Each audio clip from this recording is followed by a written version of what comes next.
Here we are, Silent Hill 3. We are actually in Silent Hill. It's been quite a while since we last played.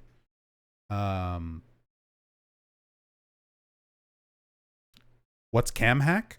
So cam hack means that you see like how there's these little paintings and stuff in this hotel room.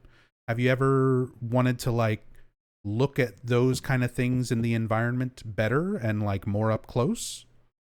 Well, I can do this. This is the cam hack playthrough.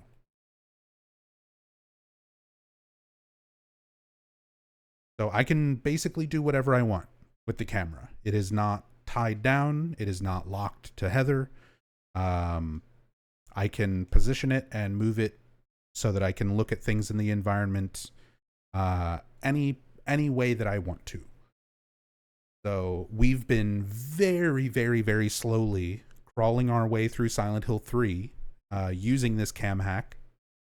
And just looking at everything that we can, looking at all of the things in the environment, all the little textures, things that are out of bounds, trying to get a better look at just all the different little assets and things that are in this game. Get some really interesting perspectives. These nice like top-down perspectives of rooms and things. Yeah. Lots of stuff. And in the process of doing this, I learn a lot of new stuff. Hopefully you guys learn a lot of new stuff. I've already discovered some textures and Easter eggs and things that were in Silent Hill 3 that I didn't know about before. Things that were not documented anywhere online, little references and things. So we're genuinely discovering things, new things, by going through and doing this. So it's a fun process just to kind of go through, look at everything, and yeah, that's the whole idea behind these cam hack playthroughs. By the way, let me know if everything looks okay and sounds okay. I realize we're kind of in a very quiet room right now with not much else going on other than like some sound effects, but I'll try to adjust audio and stuff as we go.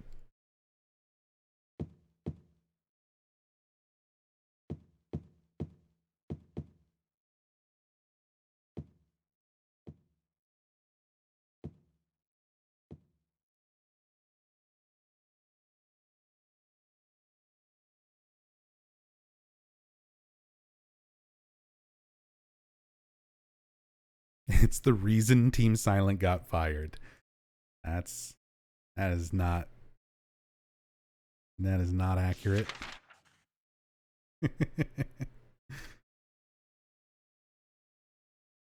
Team Silent was disbanded after Silent Hill 4, but it wasn't over anything that they did or like the reception of Silent Hill 3 or Silent Hill 4. The Silent Hill games were just not selling. Like every game after Silent Hill 1 sold worse than the previous game. So 2 didn't sell as well as 1. 3 didn't sell as well as 2. And 4 didn't sell as well as 3. So declining sales, Konami just looks at the numbers. They don't care if it's a fan favorite thing. They just see that, hey, we keep making these games and they keep making less and less money.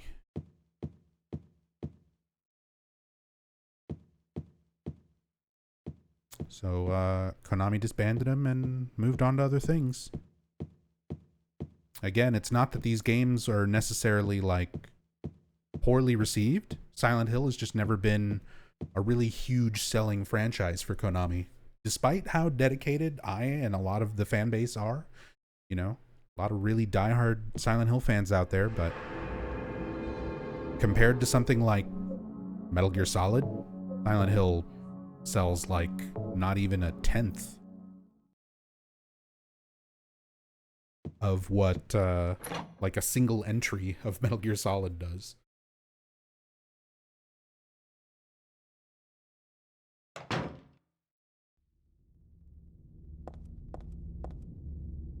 Here we are. Look at that fog. I don't know. Some people might argue like about Silent Hill fog, how Silent Hill fog is supposed to look. And as much as I like certain aspects about the fog, like even in stuff like the remake, to me, like, this is Silent Hill fog right here. You should barely be able to see fucking anything. There shouldn't be this nice little, like, bubble of vision around your character.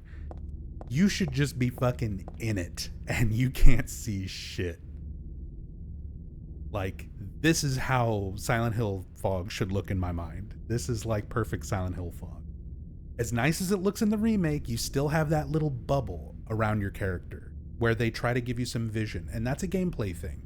They don't want people to feel too lost, but that's what Silent Hill's all about for me. Make me feel lost. Don't let me see fucking anything until it's right up on me.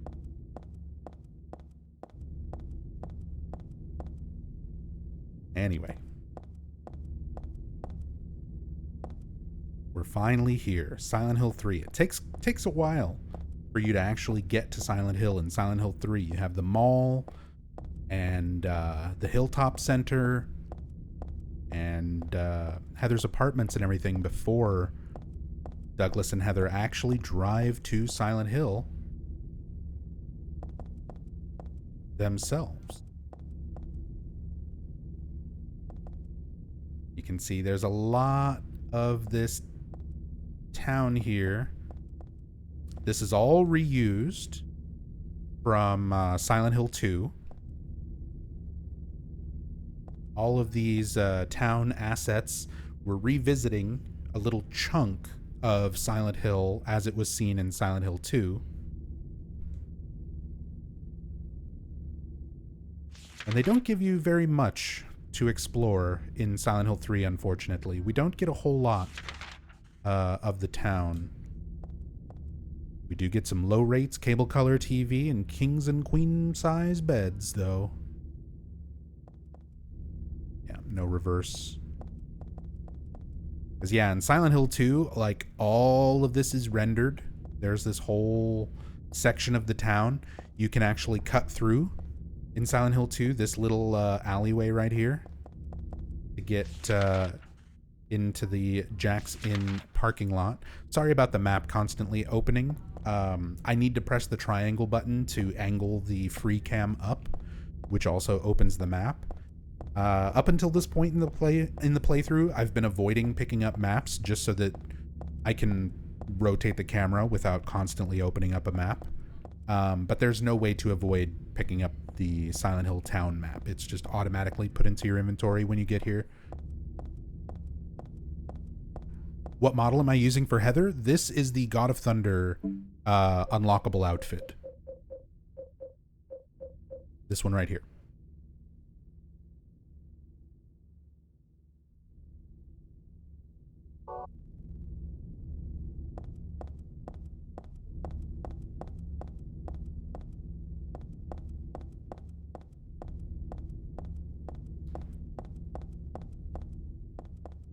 Yeah, the costume is not a mod. The only thing modded is the camera.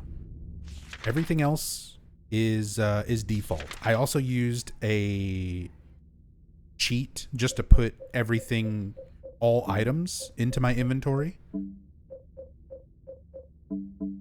But yeah, skins and things like that, those are not modified. Everything else is stuff that's in the game by default.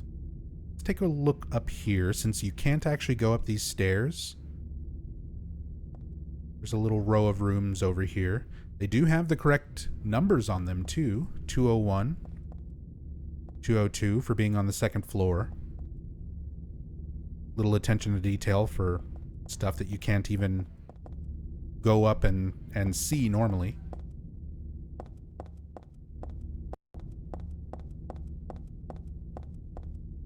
What would you do if you were to make a Silent Hill game? Hey, Blackout.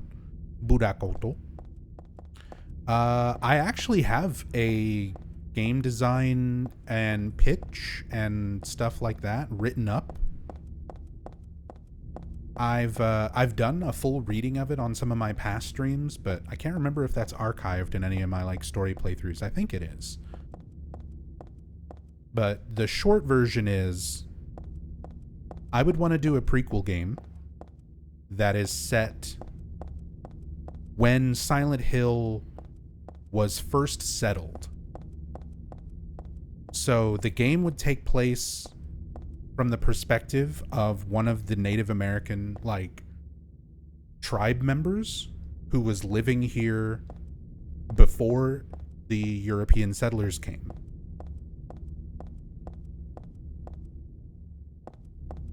So before the Native American tribe got pushed out, in Silent Hill 2, there's a book called Lost Memories that describes kind of that time period. And the spiritual power was perceived very differently. The Native Americans perceived it as like the spirits of their ancestors and the spirits of nature. It was more benevolent. And it feels like it was the Native American tribes getting pushed out and the settlers coming in with their sort of twisted views of Catholicism, Christianity, that kind of tainted and added an evil aspect to that spiritual power. So I wrote up a game, an idea for a game where you are, from the perspective of one of the members of that tribe, witnessing the town's power being corrupted. Like you watch it happen. You watch the villagers and your tribe get forced out. You watch the new settlement get formed. You watch the spiritual power sort of twist and turn and change from something good to something evil. And you watch everything play out up until that first settlement disappears. Because the first time this town was settled, it was not called Silent Hill. It was called something else, according to the Book of Lost Memories. But that town, the name of that first town, was lost to time. And then on its ruins, later, Silent Hill was settled. So I always found that really fascinating, that there's this little chunk of time that is very non-specific, with a lot of room for creativity to explain sort of what happened. It's a good opportunity to show the spiritual power from a different perspective, from the Native American perspective, a chance to include some more traditional Native American beliefs, and how that would have been corrupted, twisted into something different. I think there's a lot of potential for a game like that. And here was the thing that would kill it as far as marketing, right? Because I've talked about all this idea before. Here's where Konami immediately says, no thank you. I mean, they've already said no thank you, but here's the official no thank you part. I don't want to call it a Silent Hill game. I don't know what I would settle on as a title, but I would not want it to be called Silent Hill because it's not a Silent Hill game. It's the same area, it's the same lake, it's the same place, it's the same history, but Silent Hill is the name of this town as it was settled. The town that existed here before, that this story would be about, was not called Silent Hill. It was called something else. And when it was the Native Americans staying, in this area, they had their own name for it.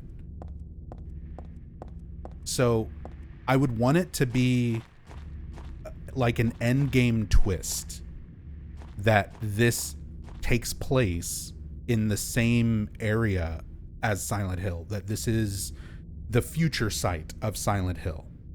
That would be at the very end of the game, would be the reveal that this is in universe a Silent Hill game.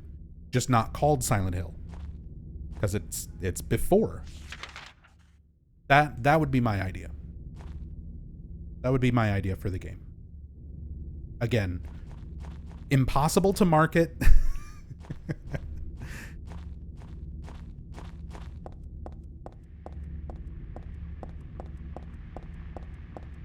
And there's definitely a lot of things that would be, I don't know, too different, I think. The Toluca corruption? I feel like even like a Toluca reference is maybe too strong, but realistically it would probably have to be something like that, right? I'm a police officer from Brams, the next town over. Mom Zombie. Hey, Mom. Thank you so much for the resub. Love you. Miss you. Hope you're doing well.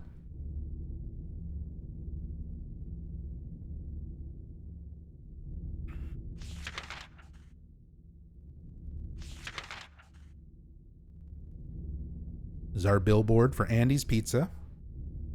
Free delivery. Very easy to memorize phone number. I love the logo. Look at this little guy. This little goober.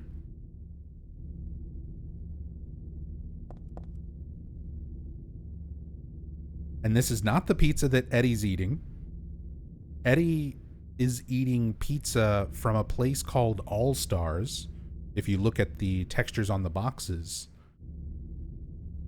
Because this billboard is in Silent Hill 2 as well.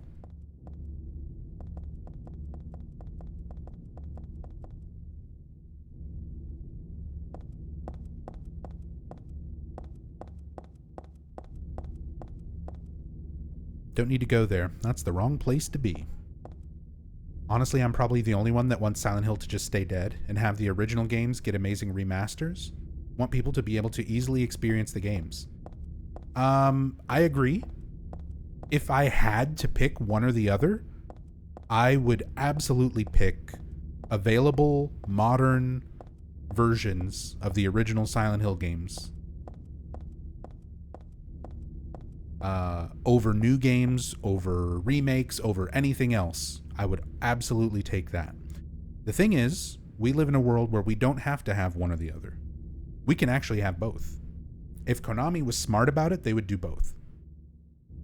Look at what Capcom is doing. Look at what Capcom does with classic game collections, while also still making remakes and new games.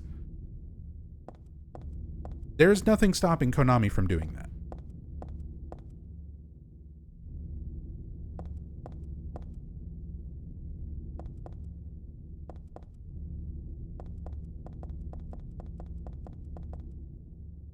Don't believe any remnants of the engine exist? Surprised no one's taken this engine and made a whole new game? Oh yeah, no, the raw like engine that was made for Silent Hill 2 and Silent Hill 3, this was made in-house by a member of Team Silent.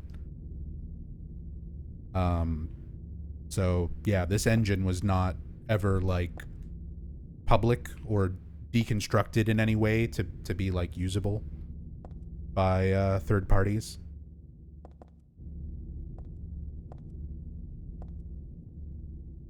And there's no source code for these games anymore. Now, for something like trying to take the engine and make a whole new game on top of it, stuff like that, not having the source code kills it. It kind of kills that idea. But for things like making remasters, like HD collections and stuff, you don't actually need source code for things like that. They can make those things with retail copies and reverse engineer them. It's just more work, which is why Konami didn't opt to do that for the HD collection for Silent Hill. They hired Bluepoint, which did use that method for the first Metal Gear Solid HD collection, which is why that collection actually was decent. But yeah, as far as like ripping the engine and making a whole new game off of it, the engine doesn't really exist anywhere anymore.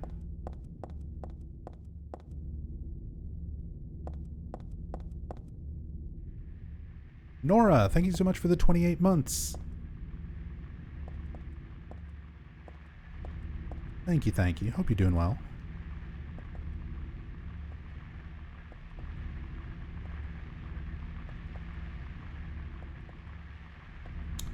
Enhanced Edition got its final update recently. Yeah, no, we talked about it at the start of the stream.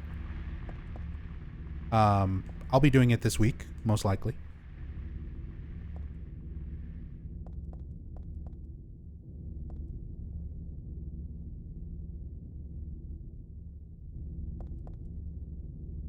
But at the same time, I'm also in the middle of doing the Silent Hill 3 free cam playthrough. And it's been like almost a month since my last stream of this. So I really wanted to get back to this. But yeah, Enhanced Edition we'll definitely be doing, like I said, probably this week. We'll go on an Easter egg hunt.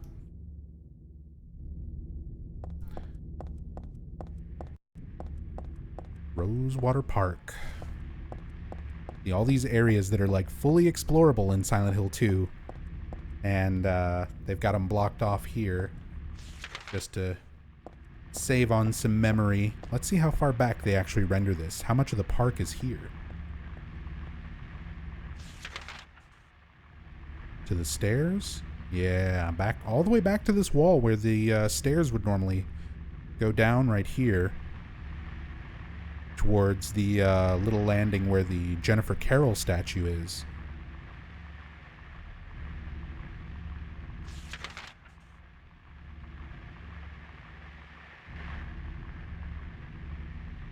Look, they've got all the these like planter beds and stuff over here. There's way more of this little walkway into Rosewater Park rendered than I would have thought.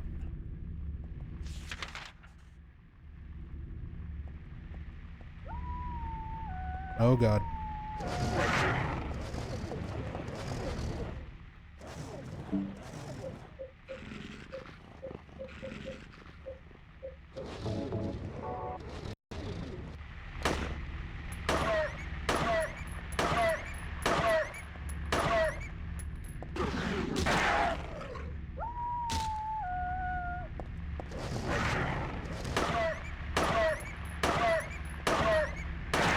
Bad dogs.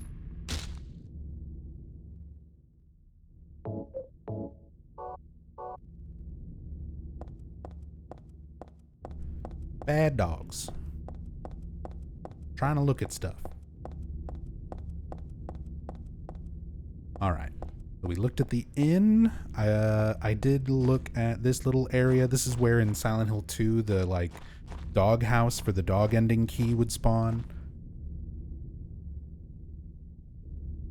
Too much else here. All electric company.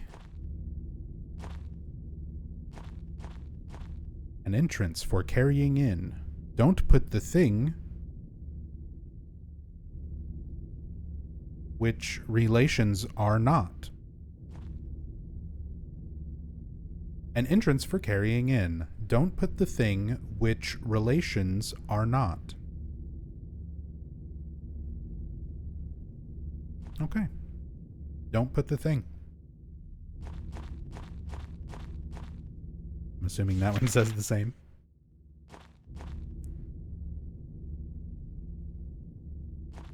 Anyone see the 12 achievement news for Silent Hill 2? Doesn't bode well for endings, IMO. What do you mean? What do you mean doesn't bode well for endings?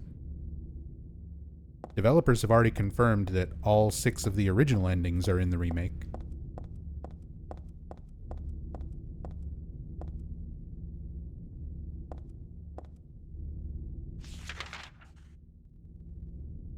Like, that's already been bluntly stated. Granted, they could be lying. Wouldn't be the first time that a game developer lied about the content in their game. But, Bloober's not really known for that.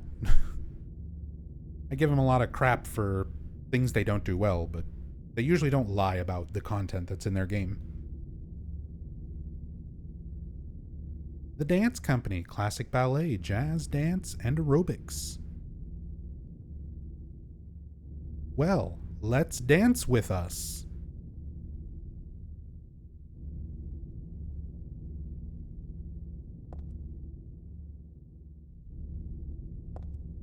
Sure.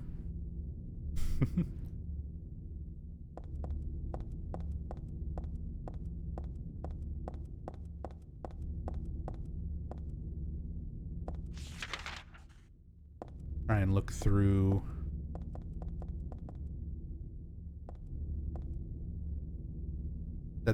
I see, that's good. 12 seems like a very small amount. I just hope content is there. Repeat playthroughs, etc. 12 just seems like a very small number.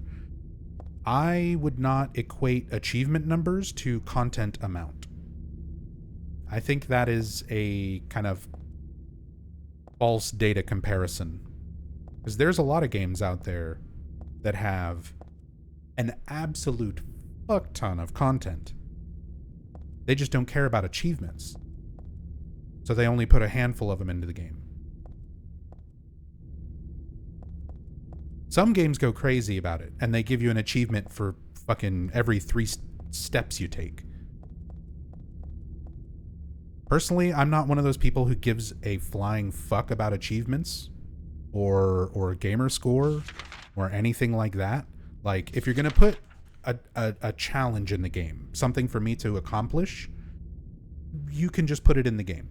I don't need a fucking achievement. I don't need a badge saying that I did it. You can just put something like 10 star. 10 star is a thing in practically all of the Silent Hill games. You don't get achievements for doing it, but you unlock things in the game. You get like a result screen for it. You usually get some sort of weapon or costume or like some kind of unlock or something for it. Like that sort of stuff is cool with me, but I'm just not the type of person who cares about achievements.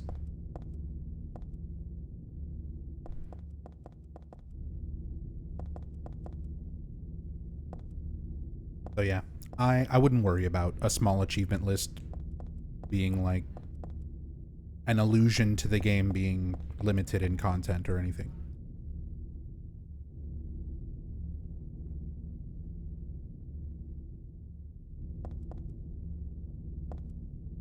Hey, Jojo.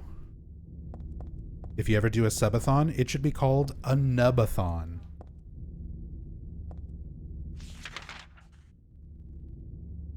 I've done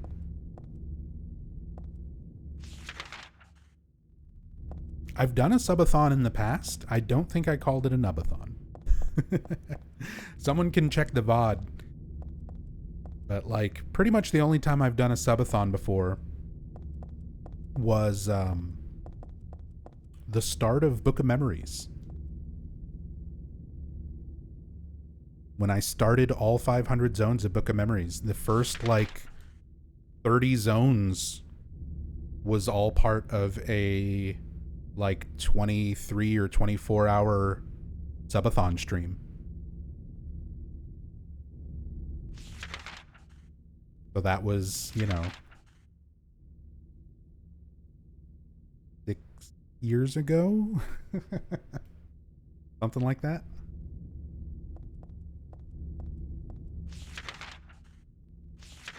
Whoops.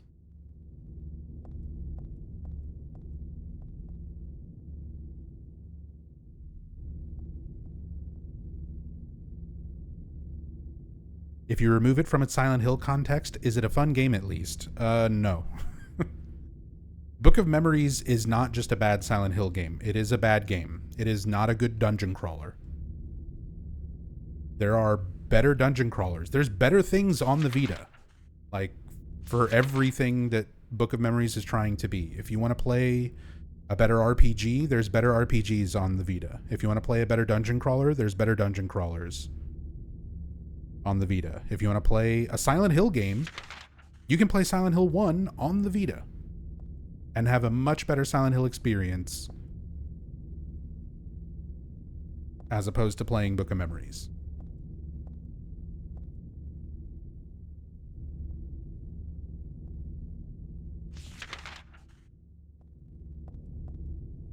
dude. There's like all this stuff behind this fence that I never realized was here. So, sorry I'm spending all this time looking at junk. It's important junk. Like Heather says when you examine the locker in Brook Haven. It's not, or not Brook Haven, in the underpass. He says it's not junk, it's somebody's stuff. It's just not useful to me.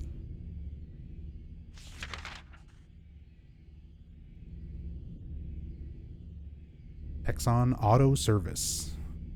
Muffler and brakes. Beat. Cool custom. Power steering. Whatever that says.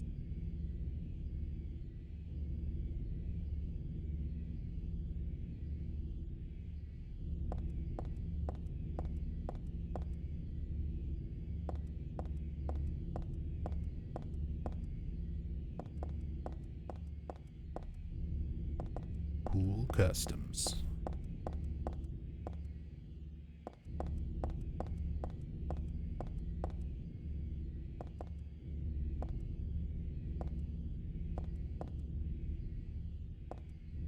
What you hiding back here?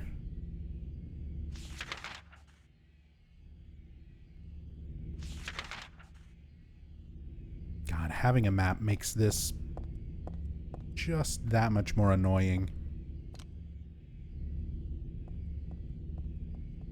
Oh wow, there's like a... You can't even get back here.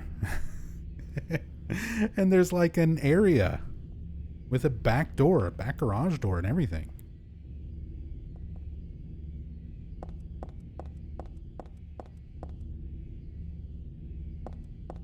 How does Nub feel about a short message overall? Very underwhelming. We got some nice new music out of it. We got a nice new Masahiro Ito creature design out of it.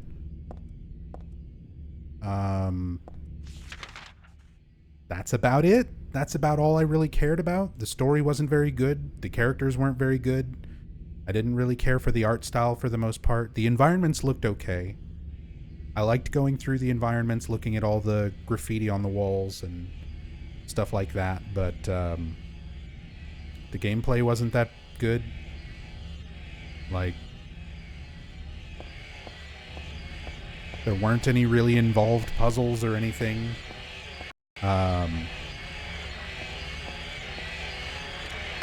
Basically, all you're doing is those running segments, which those are not fun. I'm not a fan of the runaway from the creature through the maze type gameplay. Shattered Memories does it, Downpour does it, Short Message does it.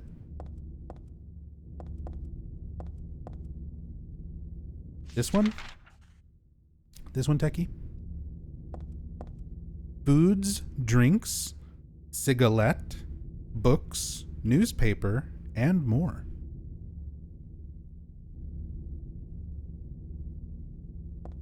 Service Corner, Texon Gas Co. Limited.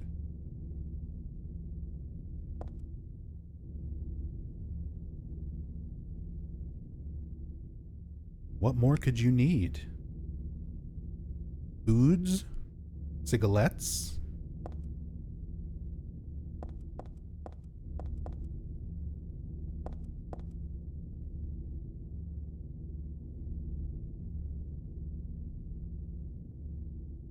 whatever that says. Clash of Alm.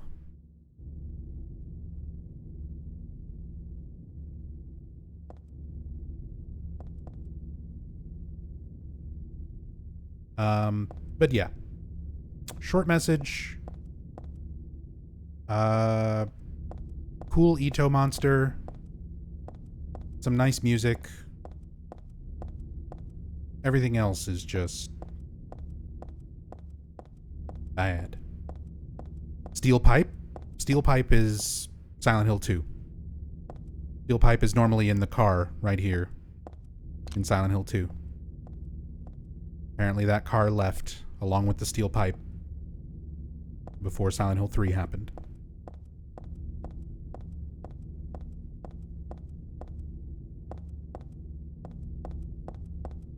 The last chase and short message was so annoying.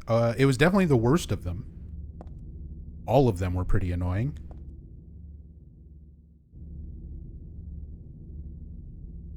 And again, it's just like, it had basically nothing to do with the Silent Hill game if it weren't for a single note talking about the Silent Hill phenomenon and likening it to COVID. If it wasn't for that one really stupid note, there's zero mention of Silent Hill. There's zero connection to Silent Hill. I'm tired of these things that are Silent Hill in name only. Shit like Short Message. Shit like Ascension. Nobody's from Silent Hill. Nobody goes to Silent Hill. Nobody has anything to do with Silent Hill. It's just a name to slap on a title to sell a product. I'm getting sick of that. I'm getting very tired of that. Like, if you're gonna have something that's as terrible as Silent Hill Ascension, at least put a fucking character from the town there. Say the words Silent Hill in the script. You could have had Xavier at any time say, my family was raised by a different cult with a different set of beliefs in a town called Silent Hill. But then I moved here and we found the foundation. Blah, blah, blah, blah, blah. Like, okay, cool. Silent Hill has been mentioned. That one little thing would have made me appreciate or at least give a little bit more respect to, like, Ascension if they had done that.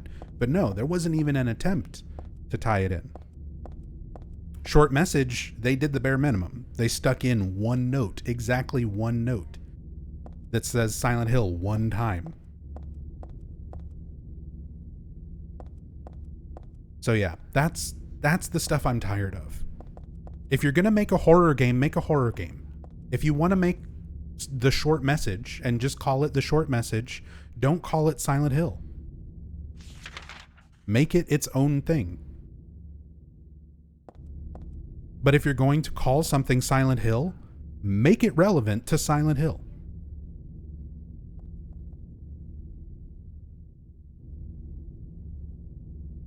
That's like my biggest fucking gripe right now, is that they're releasing so many Silent Hill things that just have nothing to do with Silent Hill. Like, actually nothing.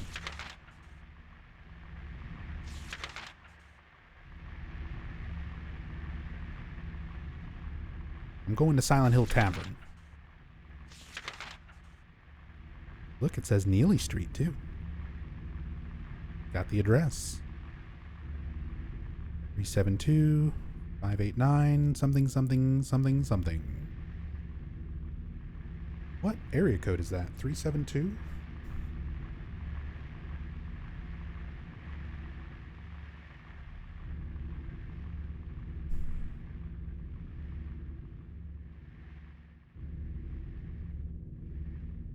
Estonia?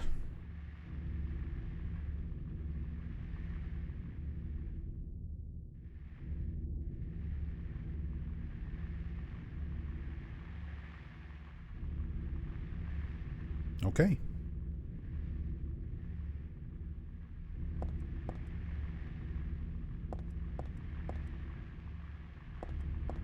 Does the Silent Hill title even sell anyway? Most fans know the franchise has been in decline. I mean, it still has brand recognition, but Silent Hill as a franchise has never been like a huge seller for Konami, even at its most popular. It's always been very easily and handily outsold by other survival horror like Resident Evil, other Konami franchises like Metal Gear Solid. But it has brand recognition. You're going to get more Silent Hill fans buying something because it says Silent Hill in the title and then being disappointed about it afterwards, after they've already gotten your sale, after they've already gotten those metrics,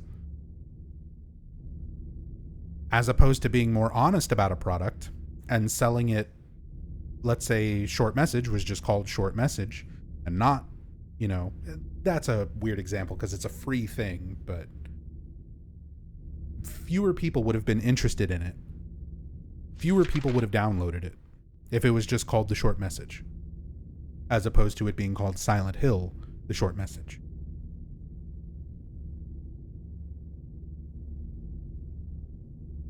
Silent Hill Historical Society, The Early Days of Toluca, The Stories of the Truth, Nathan Avenue.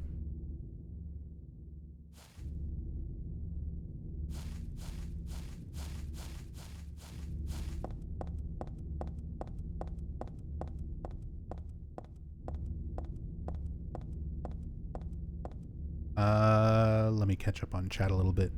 If Silent Hill F has nothing to do with Silent Hill, I'll be calling it Ryukishi Hill.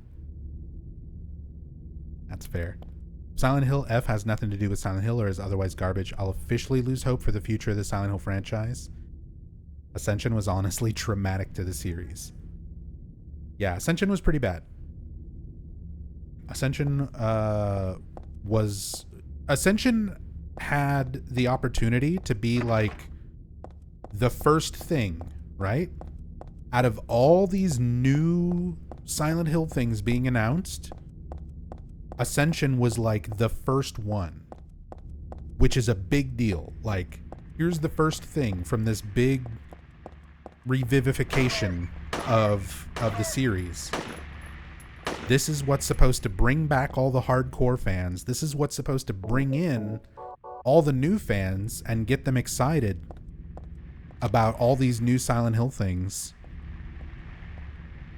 So here is something like Ascension, and it's free. You weren't forced to put money into it to participate. You could do it for free. That was the perfect opportunity to get people interested into Silent Hill, to bring back old fans, to bring in some new fans, give everybody something free to participate in and get them hype over the new Silent Hill stuff. And then it was Ascension.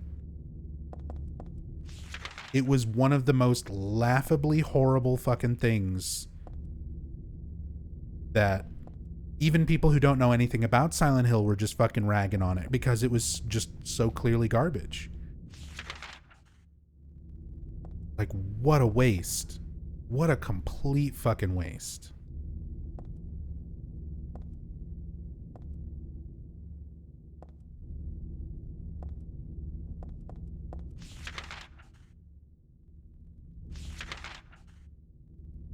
Games that don't take place in Silent Hill.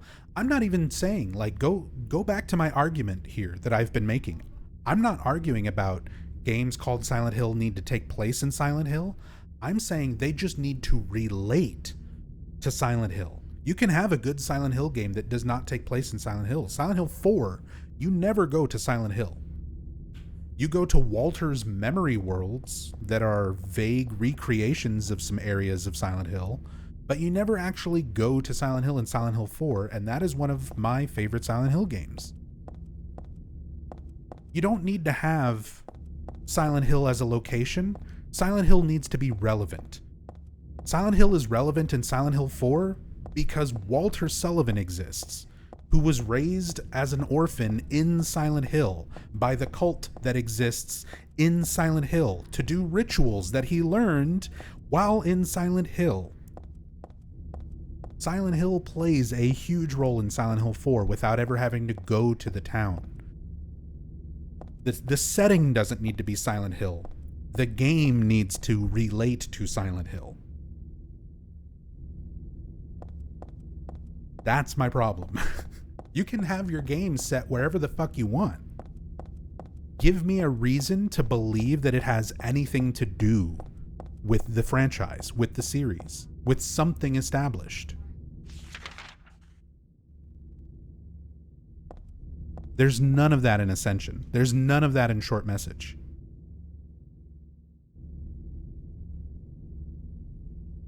Those are things where you could take Silent Hill out of it and it would not change the final product.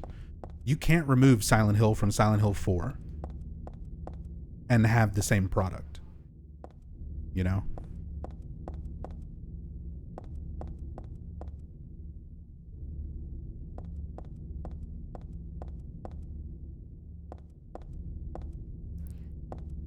want to see how much of this little alley's back here.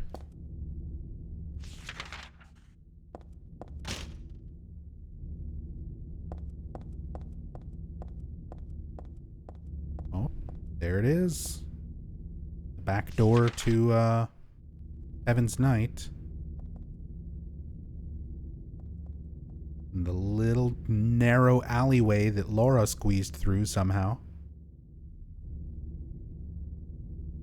At least according to Maria. May have lied.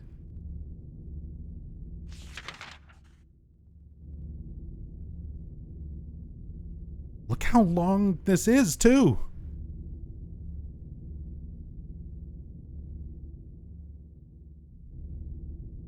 Telling me Laura went this far? But in this narrow of a space between both these buildings?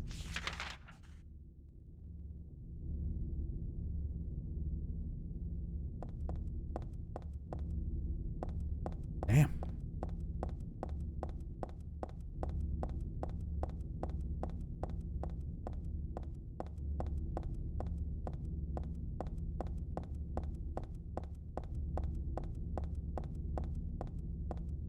Homecoming and Downpour technically take place in the town of Silent Hill. Most of Homecoming takes place in Shepherd's Glen.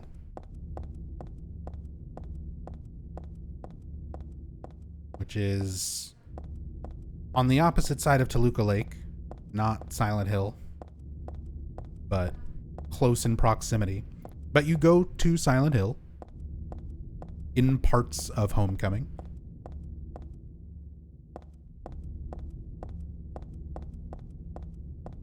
Downpour, you're technically in Silent Hill, but it doesn't look anything like Silent Hill. It doesn't look like it. It doesn't feel like it. It might as well just be some random other place. Which it essentially is.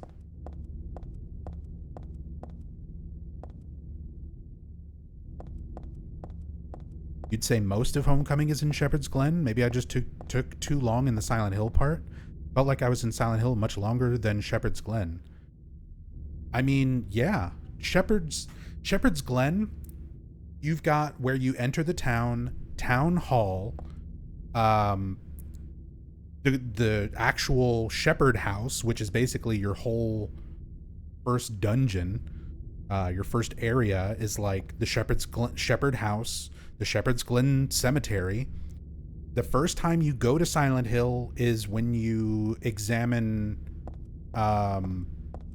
Mayor Bartlett, his son's grave, the Watch, and then you go to the Grand Hotel in Silent Hill. You don't get to explore the town of Silent Hill. You're just in the Grand Hotel and the little tiny bit of street out in front of it. And then once you're done with that, you're teleported right back to Shepherd's Glen.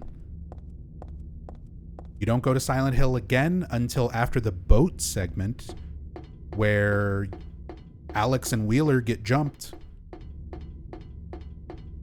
by the cultists.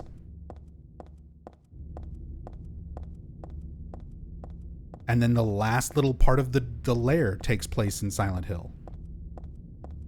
You have that and the prison. But I feel like you spend much more time going back and forth between the Shepherd's house and the graveyard.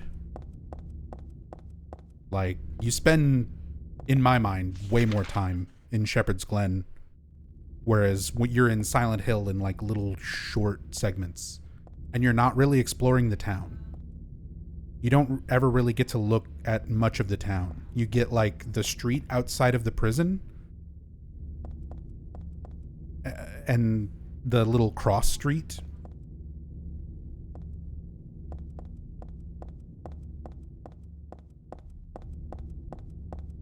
Yeah, there's not much there.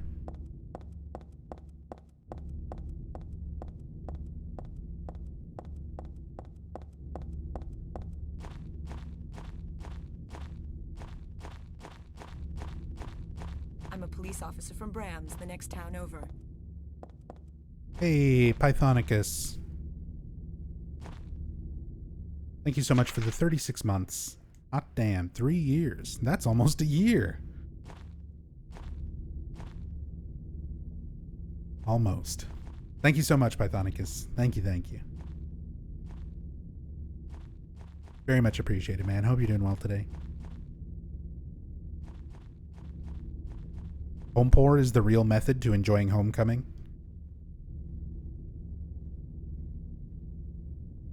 I mean, speedrunning Homecoming in general is pretty fun for me. It is definitely my preferred way of playing Homecoming. I don't like Homecoming casually, but as a speedrun, it's one of my favorite Silent Hill games to speedrun. If not, possibly my favorite Silent Hill game to speedrun.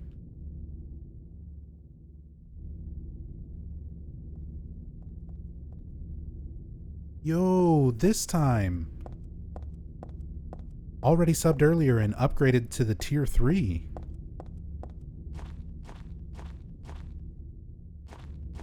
Thank you so much this time. Really appreciate that.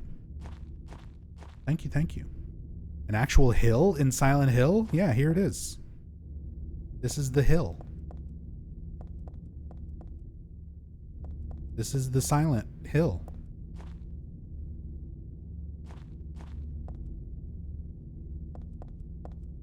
Isn't it great?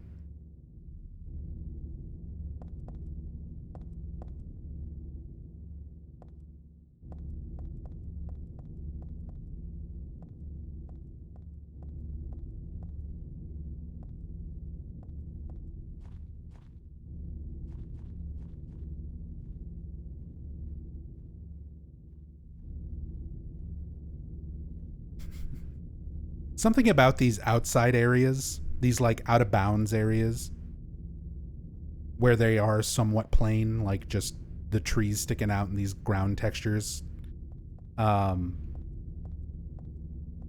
just reminds me of so many other games from this era. Like this right here, just this little slope with the dirt and little bits of green kind of stuck in with the trees, feels like, in my mind, I play a lot of Final Fantasy XI. This looks like it would be an area in Final Fantasy XI. This looks like a zone. This could be in Ronfar, like in a corner somewhere. I just kind of love this era of graphics. Something very specific about that mid-2000s like PS2 look. Especially on sparse locations.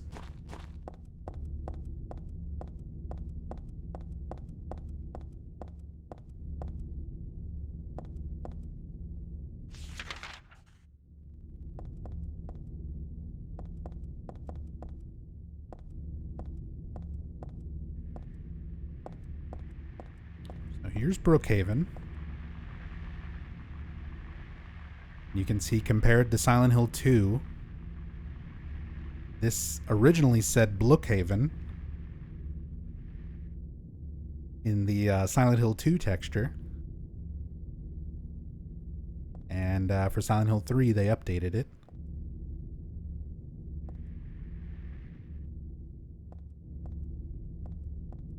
Very common thing that happens with a lot of Japanese to English translated games.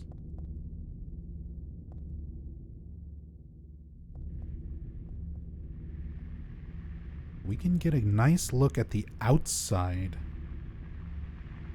of Brook Haven. Something we don't really get to see much of.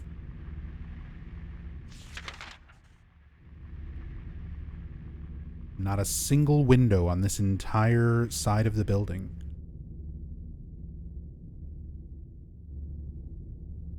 Any ideas what any members of Team Silent are doing now? I mean, that's a pretty huge question involving the careers of like hundreds of people. Yes. Many of them are still in the video game industry.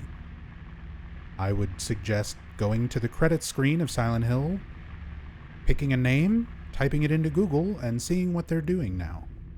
Because most of them are still working. Like, Takayoshi Sato, for example, was working on the last couple of Luigi's Mansion games with Nintendo. Masahiro Ito and Akira Yamaoka are working on Silent Hill 2 Remake with Bloober Team. Hiro Usuda, who did a lot of the background and artwork and stuff in Silent Hill 3 and 4, does artwork for Magic the Gathering. And she also does commissioned artwork and streams on Twitch.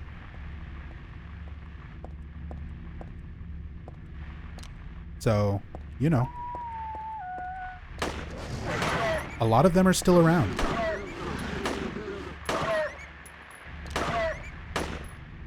A lot of them are still around. A lot of them are still in the games industry. Not too many of them are still necessarily with Konami. I know a few people went over with Hideo Kojima to Kojima Productions. And they're working on stuff like OD and Death Stranding 2 with Koji Pro.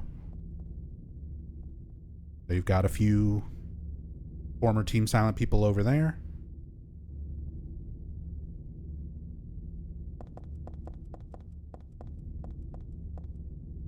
You've got Keiichiro Toyama, the director from Silent Hill 1, working on his new game.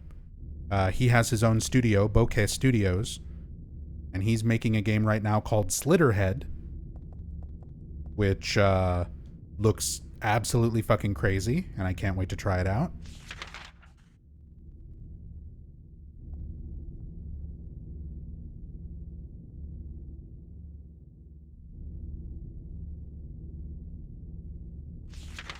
Do you think Kojima could have saved the IP if it weren't for Konami?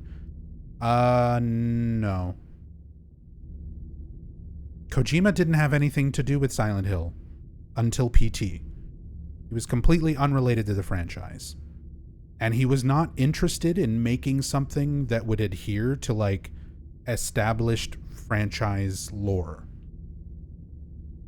Like, Kojima would have wanted to make his own thing, because that's just typically what he does. So, don't get me wrong, I think Hideo Kojima could probably make a really fucking good horror game, or psychological horror game. If PT has taught us anything, I think Kojima is capable of making a very good horror game.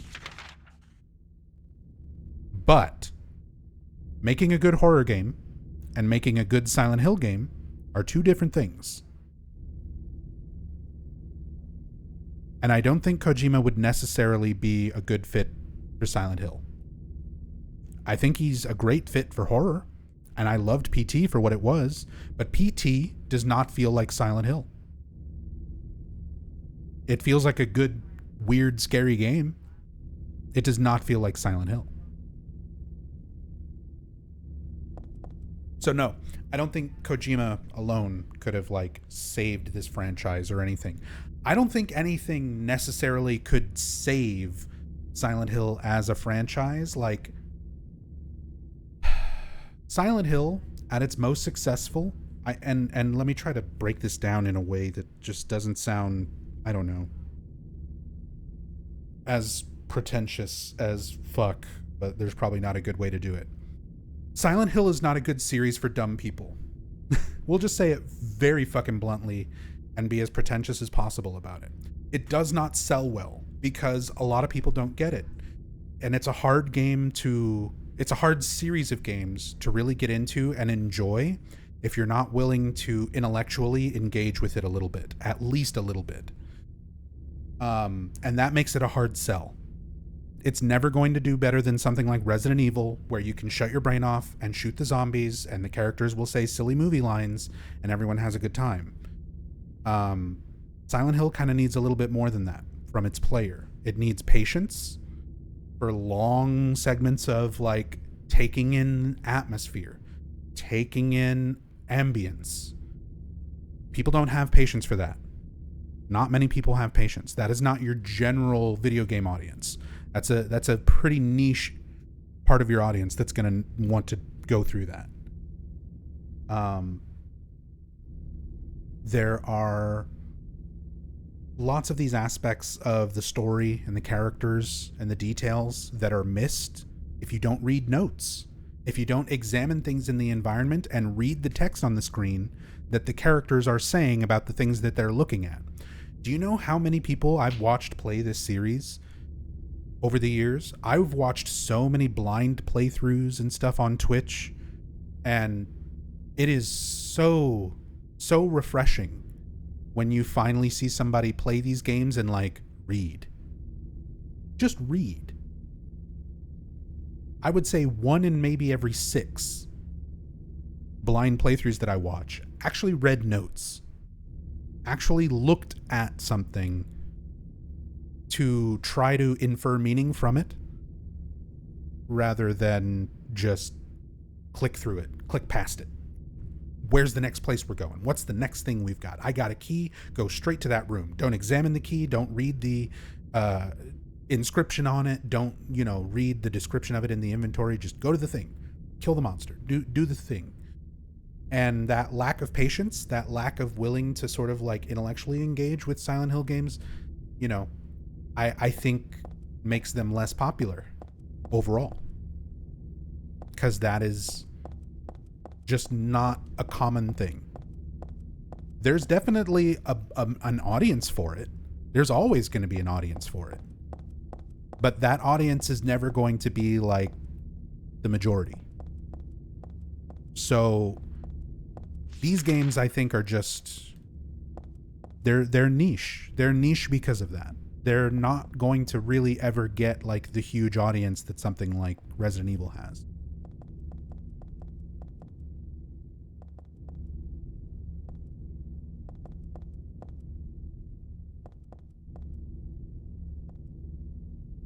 I know what you mean. I saw Distortion, Soul speedrunning. Yeah, I know Distortion.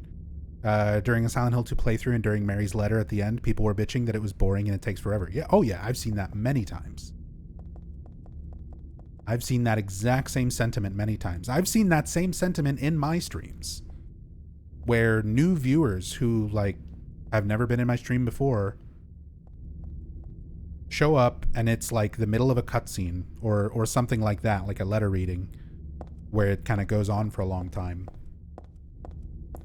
And before the scene even ends, for me to explain what's going on, they show up and they're like, why is the streamer not playing a game? And then they leave. It's like, all right, that's your general attention span. That is your demographic for the majority of video game sales. Is that guy. Not us, unfortunately. Because if you can impress those guys, you can sell fucking millions of copies if you keep them entertained. But yeah, a lot of people don't want to they don't want to be that patient, and they don't want to engage that much mentally with a game. Games are not that type of experience for everybody. For a lot of people, games are escapism, where the whole point, the whole thing that somebody wants out of a game is to shut their brain off. They've done enough thinking. They've done enough trying to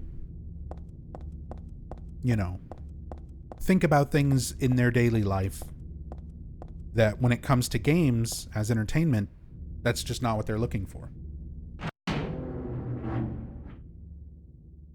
There's no hope for Silent Hill series under Konami's clause. I wouldn't say there's no hope, but it definitely doesn't do the series any favors.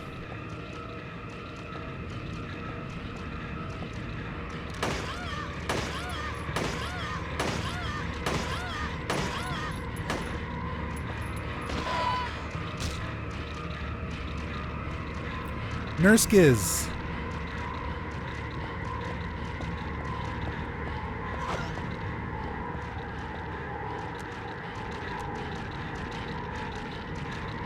I'm gonna get beat up by this nurse a little bit. Trying to look at her in the free cam.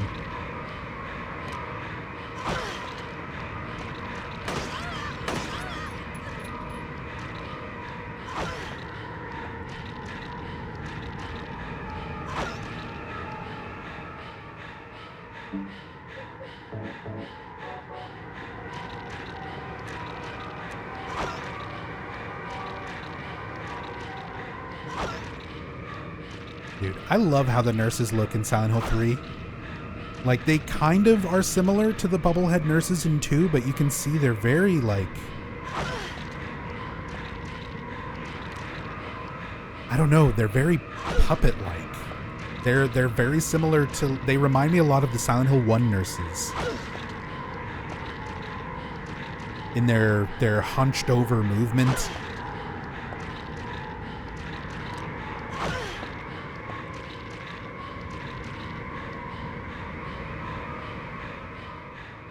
Really neat looking. And they have the little like black bob cut, like haircut, almost like Alessa or Cheryl when they were young. So we kind of have that aspect being conveyed onto them as well.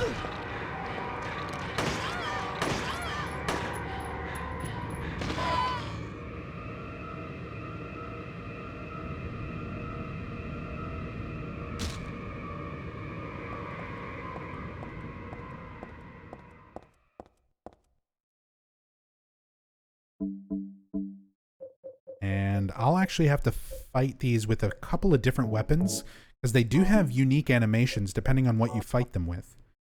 Because they'll fall forward, they'll fall backwards. They have different animations like writhing around on the ground depending on how they fall.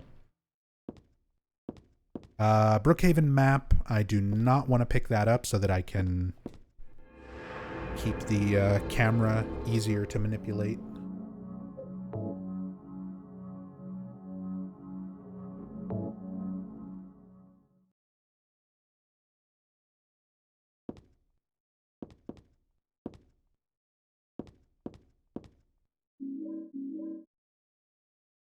Bunch of different types of medicine, but none of it looks useful. I guess I should just leave it all alone.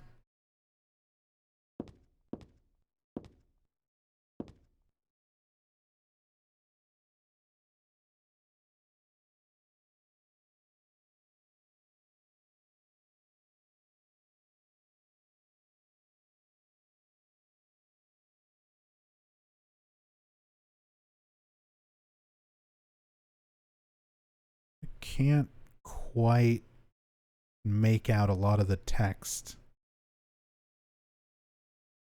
A little rabbit. I think that's supposed to be like a shipping label. Yeah.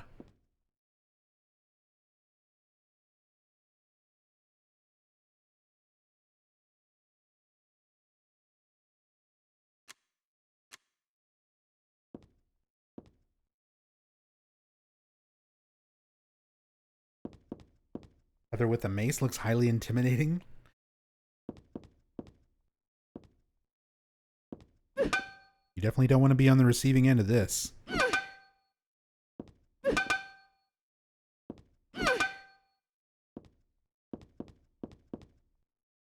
Looks like Edward Wallace on the big box at the top.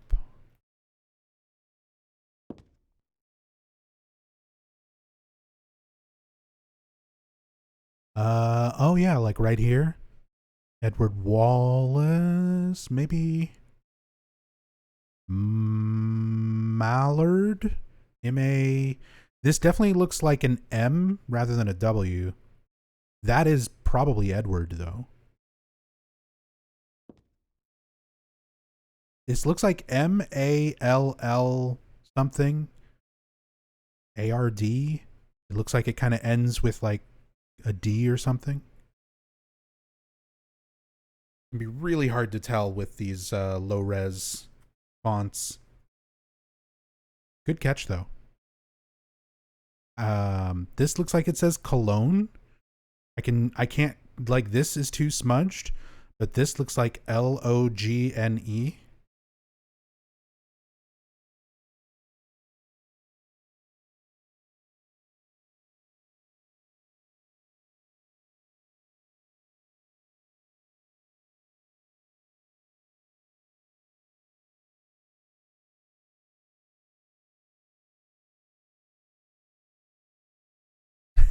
Looks like it says bollocks too. Maybe it says bollocks.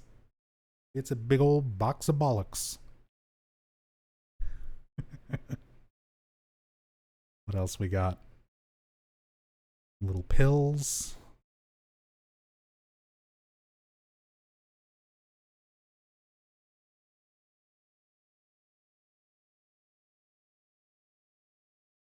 More of these little boxes. Can't quite see. Again, distinct writing.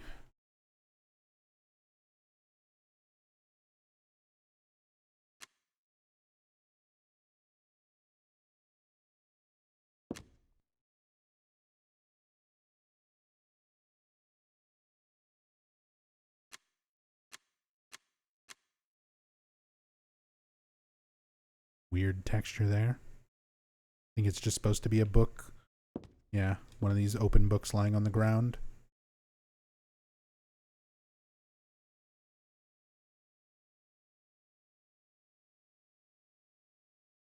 We read any of these? Little bit too low res. It's a shame.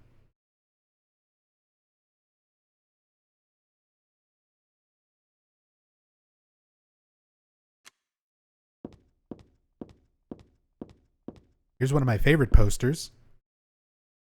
You don't even need a cam hack to see the writing on this one. I've definitely pointed it out because it's a fun little bit of mistranslation. Gonna beach in the sea. What are you doing for summer? I'm gonna beach in the sea.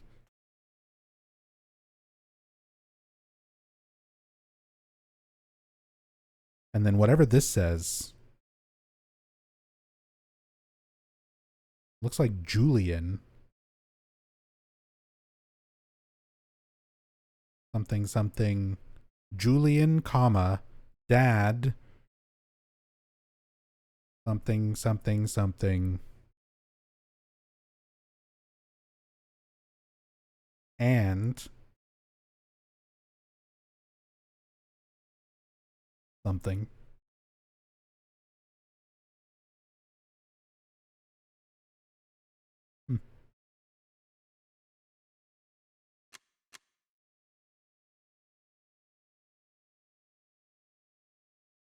Julian, dad, and our son.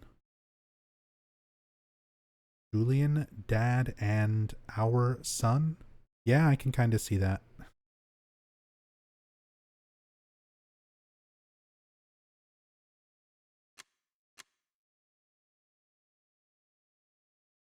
But then after that, this is like gibberish, right?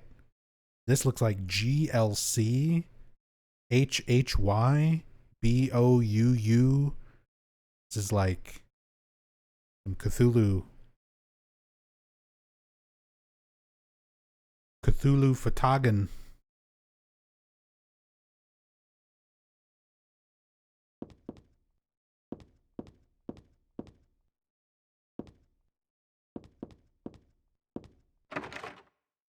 Lock is broken. Silent Hill 2, you'd be able to go in here and there's a typewriter or the purple bull key and a stack of papers.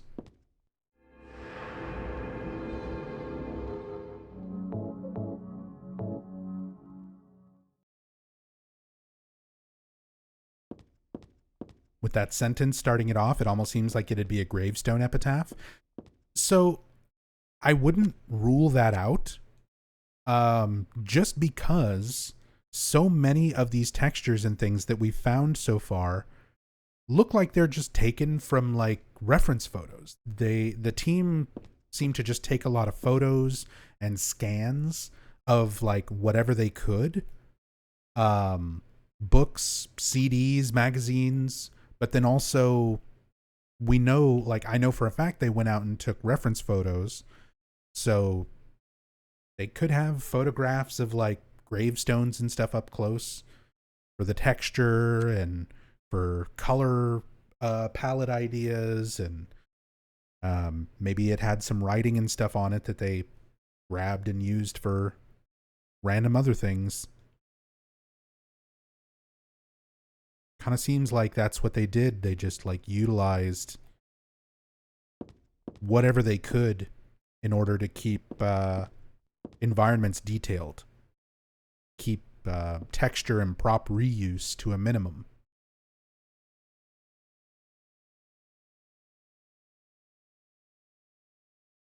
What are these though? I didn't mean to interact with the save point.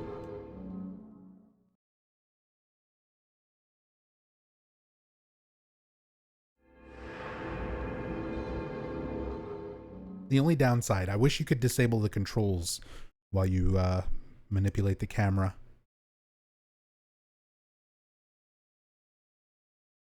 Yeah, I can't get much closer than this without the rendering going away, but that's definitely like a person in a backpack. It's like a person standing here wearing shorts, holding a backpack. I wonder if that's just a still shot from a movie or a random photo someone on the team took. Because for a second, the way this angle was, I thought it was a still shot from the movie, from the original Halloween. Because there's a shot of like Laurie Strode and Tommy comes running up to Laurie and they're like walking together down the sidewalk, and I thought this was like Tommy with his backpack or something, with like Laurie cropped out. But that's me overthinking, wanting this to be something more significant. It could just be a photo. It might be a still shot from a movie.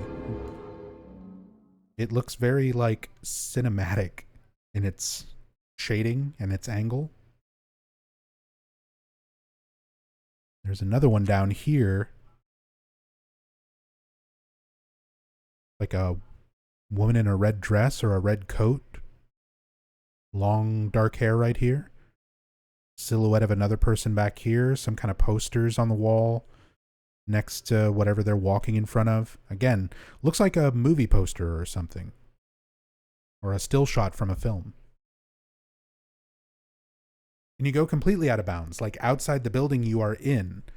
Yeah, pretty much always you can go completely out of bounds, but almost never is anything going to be rendered.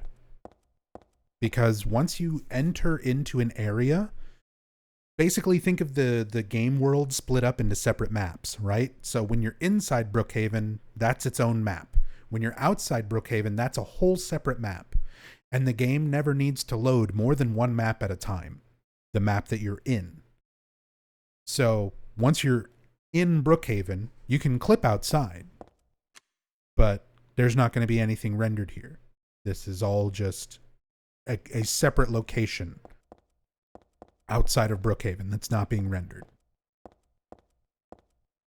Who would even think of doing something so disgusting? There are very rare times where you can go out of bounds and there will still be something there.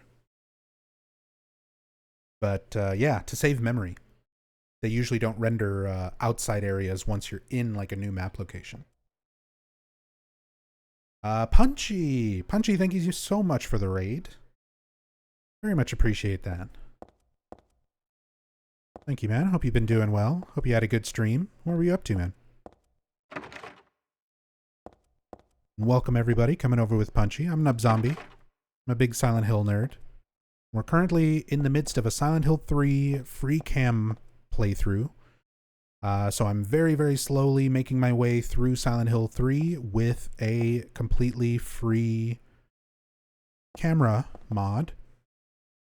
so that I can go out of bounds and look at textures and character models, creature models, everything in the environment.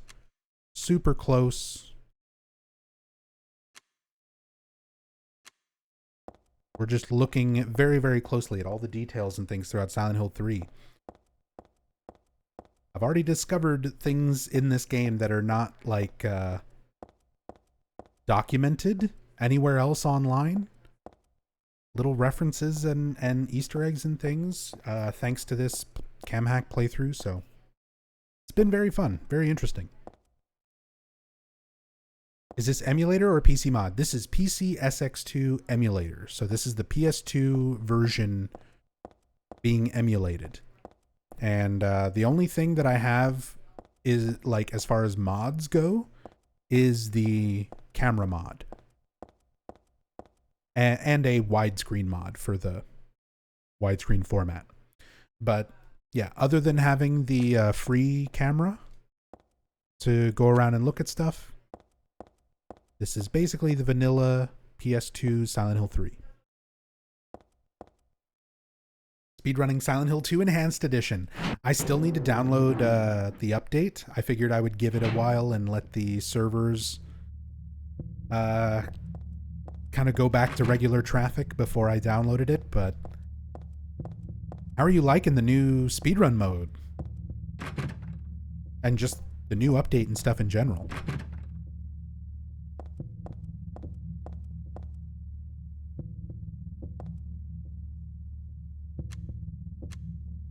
Localized entirely within your Silent Hill 3?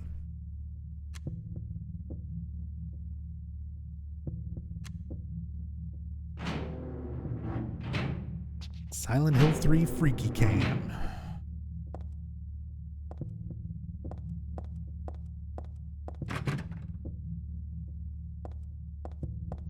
Fixed RNG is cool, but currently it's not amazingly stable.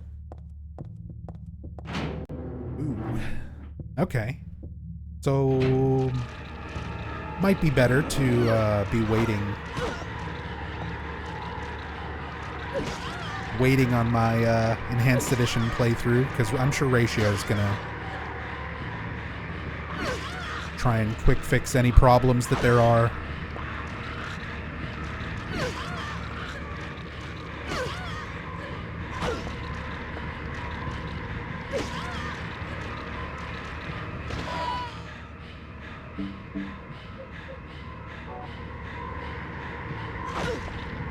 Ouch.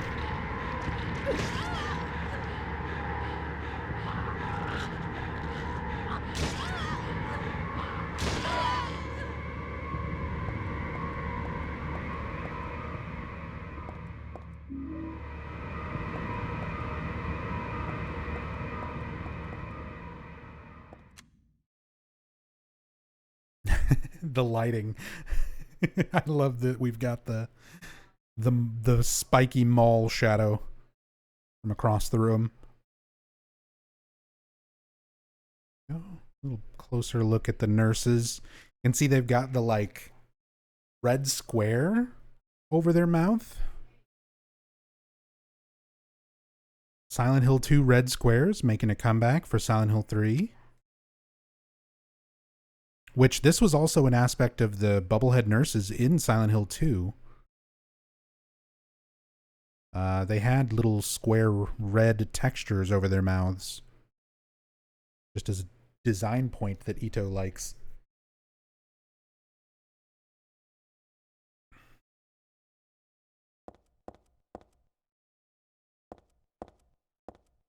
What else? What else? The mattresses, another bed. There's nothing hiding up under this bed, right? Didn't realize the nurses in this had basically normal faces. Yeah, the bubblehead nurses are pretty much just a Silent Hill 2 thing. Until the movie happened. Well, yeah, till the movie happened. And then we got bubblehead nurses in Origins and Homecoming. But, yeah, if you look at the nurses in Silent Hill 1 and Silent Hill 3, They are they're much more normal person looking.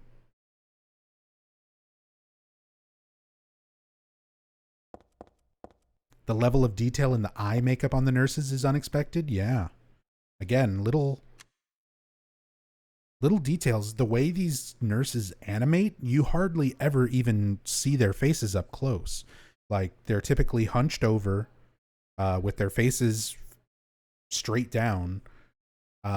So it's not like you can easily get a look at them with the default camera, you know, without doing something like this. And yeah, there's a lot of detail there with the makeup and the like bruising and stuff on their skin textures. This is still like one of the best looking games on the PlayStation 2.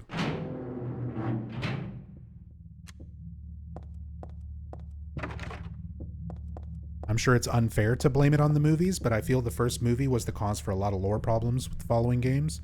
Oh no, we can squarely blame a lot of things on the 2006 Christoph Gans movie. We can squarely put a lot of blame on that for the change in direction. That was really one of the big turning points of like, I don't know, making things more Silent Hill 2-esque than necessary. Let's use something else. You love this weapon? How about a golden pipe? Memories of this game had basically filled in the Silent Hill 3 nurses as having bubble heads. Yeah, that's why it's good to go back and play these games, even if you've already played them. If it's been a long time, you haven't played these games, if you're in a different point in your life than the last time you were when you played Silent Hill, these are the kind of games you really got to go back and replay. Sometimes it can be very interesting the way your mind sort of contextualizes a lot of things in these games. I'm always interested in the way people sort of remember these games, because for me, I play these games constantly. I play these games way more than any like human being really should. And to that extent, they become very, very familiar to the point where I don't really get to experience that anymore. So I'm always curious for more casual fans, like what these games are like in your memory, like playing Silent Hill 1 through 3 as like a kid or as like a teenager, and then playing it 10, 15 years later and seeing how things live up to your memory. I'm always curious about people's perspective on things like that.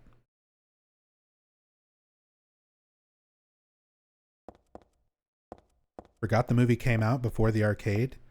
Was thinking that the arcade was the first misuse of Pyramid Head. They were around the same time. Technically, the arcade would have been in production while the movie was in production. They wouldn't have known who or what was using Pyramid Head. Maybe they did, since it was all Konami internal, maybe, but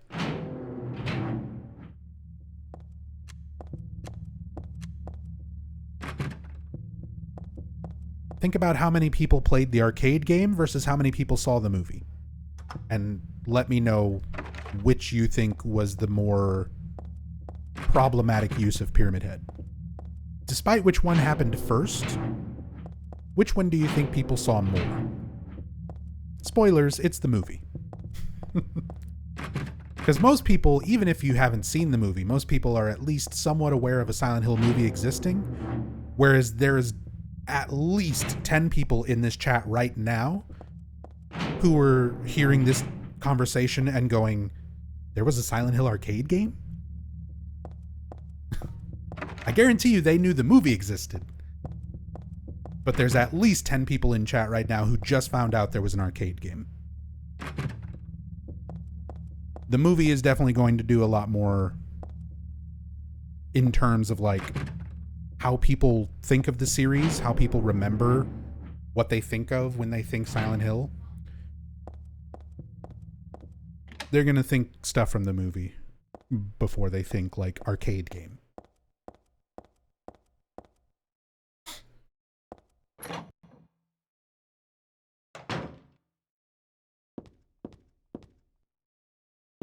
Yeah, we're not going to get into all that, Star Garden. We're going to instead take a look at a doll. Shit. I didn't want to examine this, but it's fine. This day has finally come. So if you examine the doll before the book first, I was trying to manipulate the camera and I accidentally examined the book first. If you examine the doll first, Heather has a line of dialogue where she's like, "Oh, cute, a doll. There must be kids in the hospital too. I can remember playing with dolls like this when I was a kid." She has a very like innocent, "Oh, a cute doll" response when you examine the doll that's sitting next to this book. Then you read this book. This day has finally come. That's right, the day when you and I will meet. I was always thinking of you here in this gloomy cell. I never even knew your name or face until today. But now I know. I know you're the one I've been waiting for. And haven't you been waiting for me too? That's why you came to rescue me. Oh, how I love you, Heather. I want to give you my prize doll I made to commemorate our meeting, the start of this everlasting love. Ah, I can already see your smiling face. Stanley Coleman. So you get the creepy love letter to Heather from Stanley Coleman.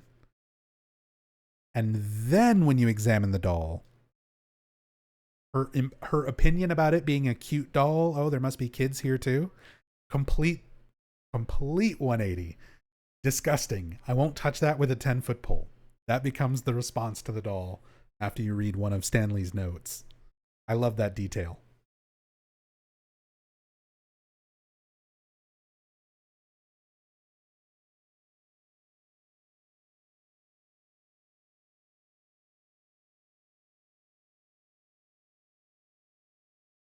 And we don't get too good of a view of the doll just yet.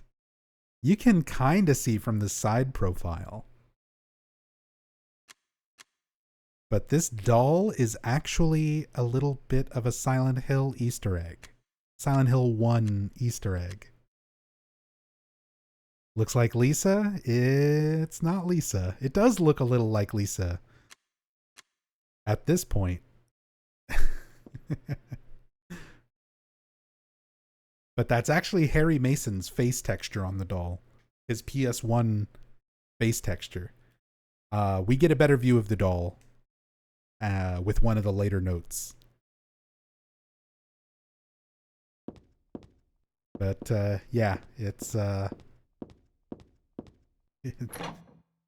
Harry Mason. We'll find the note a little bit later where we get a better view of the face.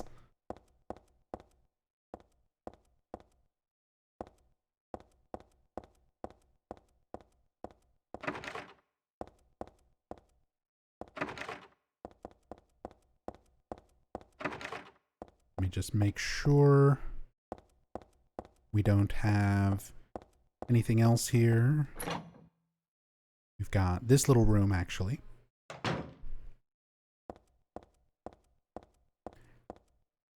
Another little callback to Silent Hill 2.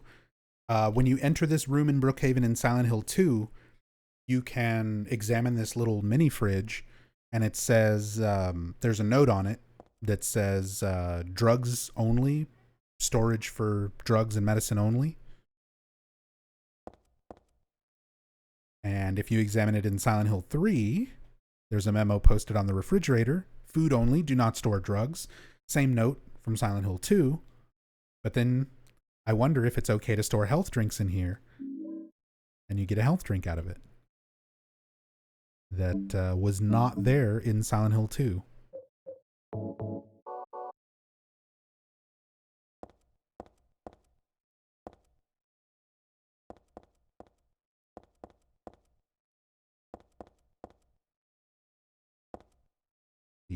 Can we make out any of these little notes and things on the fridge?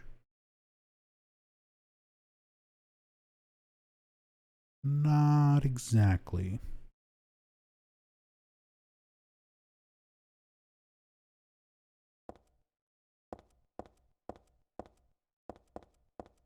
And you go inside the fridge. That's another example of like, yes, we can, but it's usually not going to render anything.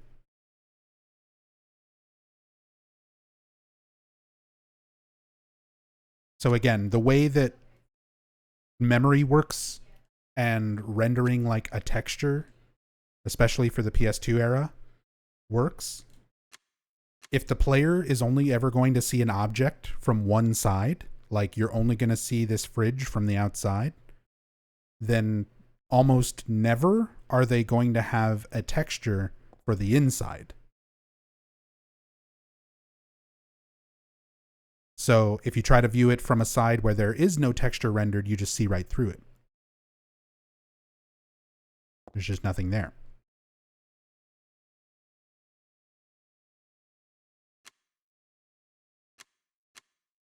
But it's worth checking. There have been moments in these games where things that are completely out of sight are rendered anyway.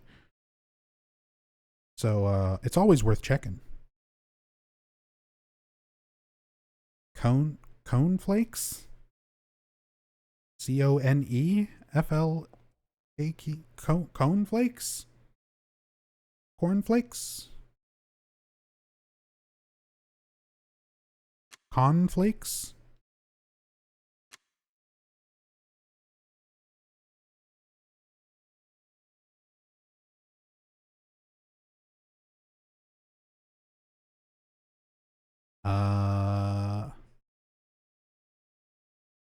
Something cleaner. That first word.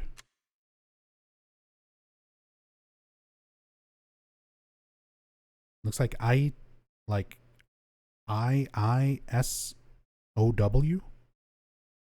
ITSUW? Itsu cleaner. It's a cleaner. It's a me, Mario. We got some bleach and white.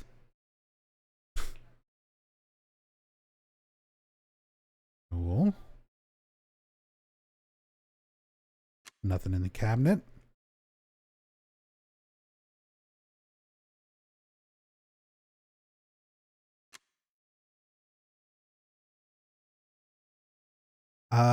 This time you asked, do I know when I'll be streaming next? I don't really have like a set stream schedule. Every time I've tried to make a schedule and stick to it in the 13, almost 14 years that I've been a streamer. I can just never stick to schedules. So I'm going to try to stream often this month.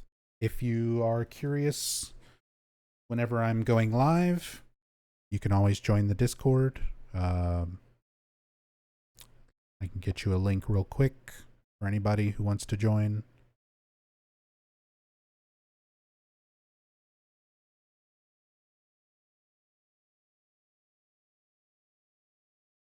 There you go. I don't have a bot, so I have to do stuff manually.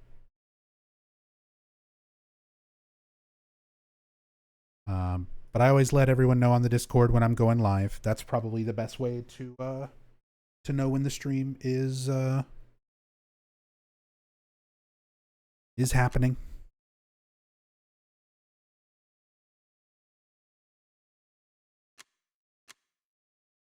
Only time we had a schedule was when Ascension lived. Yeah, the first month of Ascension, while it was live, we stuck to a schedule for one whole month. Literally unprecedented on my channel. But yeah, I just have too many things in my life that can go awry, and I'm cursed. Every time I try to set a day and a time to do a stream, something always goes wrong and I have to change the day or the time, so I just don't do schedules anymore. So, yeah, I know. That sucks. It sucks for consistently wanting to watch, but yeah, I'm sorry. The medical record or something. It's for this Leonard guy. Could this be the same Leonard that Vincent was talking about?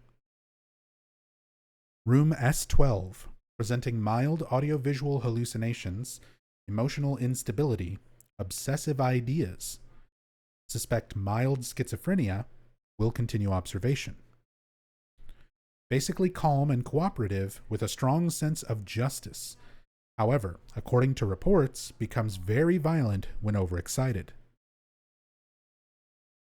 The other one is for Stanley Coleman. Just in case there was any confusion, a lot of fans seem to speculate about Stanley Coleman and Leonard Wolf and the Happy Birthday caller being the same person or split personalities and things like this. There's medical records for them all as like separate people. They are separate people. The other one is for Stanley Coleman. This is the guy who wrote that sick diary. Room S07, usually passive and cowardly, also egotistical. Sometimes shows and acts on obsessive attachment to a particular woman. This has caused violent incidents. Use caution. And they only say, like, specific woman. We don't know if Stanley has always been obsessed with Heather. We don't know if that is, like, Heather's nightmare, her other world, essentially making Stanley's notes directed at her. They leave a lot of that stuff very, very ambiguous. Which is good. Makes it creepier. There's stuff written on the whiteboard, but none of it really matters to me. This is where in Silent Hill 2, you would get the clue for the third floor patient wing.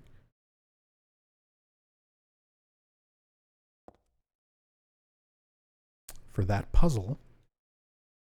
But it's not used. Got a completely different puzzle in Silent Hill 3. Little TV up here in the corner. Want to look at a few more other assets.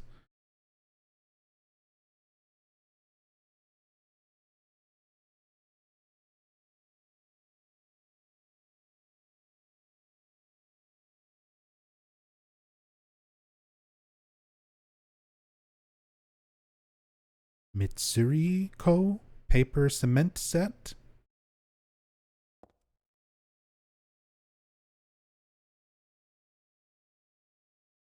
That looks like Mitsuri something. Or Mitsumi.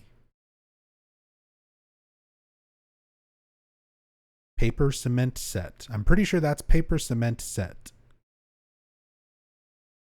I see cement, not cabinet. This would be EM. Definitely not like AB. Yeah, paper cement set. It's just this top word. Looks like Mitsuri to me. I don't know where my phone is. Oh, my wife took it.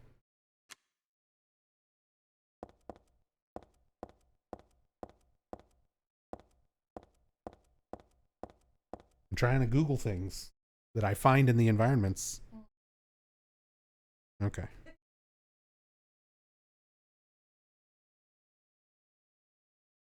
Mitsuri paper cement set. You'd be surprised. I've already found some like really interesting Easter eggs during earlier parts of this playthrough. Just by doing this, just by kind of Googling some of these phrases or names or things that we find on textures in the environment.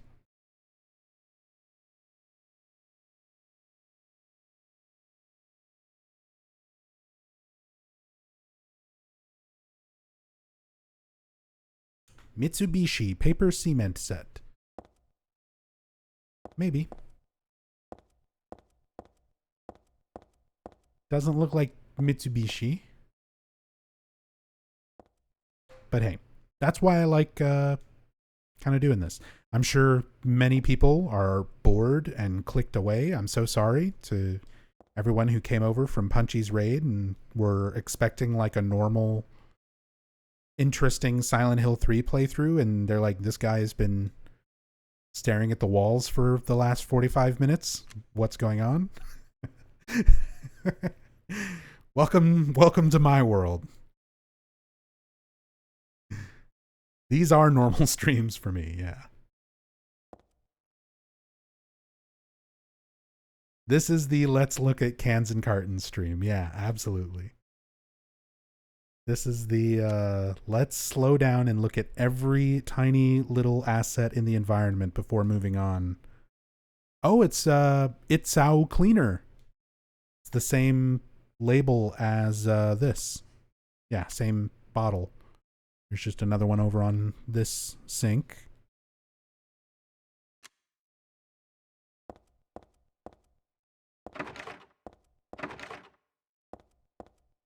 Punchy warned us you were looking at walls. Good. He knows. He had to prepare everybody. He give everyone a proper warning before raiding into a channel like mine. Like, all right, this guy, I know he seems like a weirdo, but trust me, he knows a lot about Silent Hill. Gonna be staring at walls for the next 6 hours, contemplating the textures.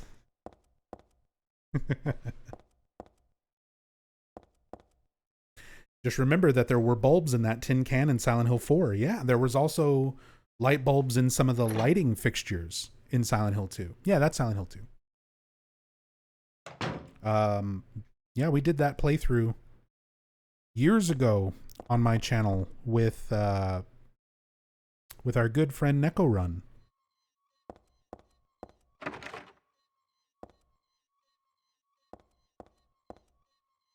And we took a look at all of the out of bounds, not normally seen things in Silent Hill 2.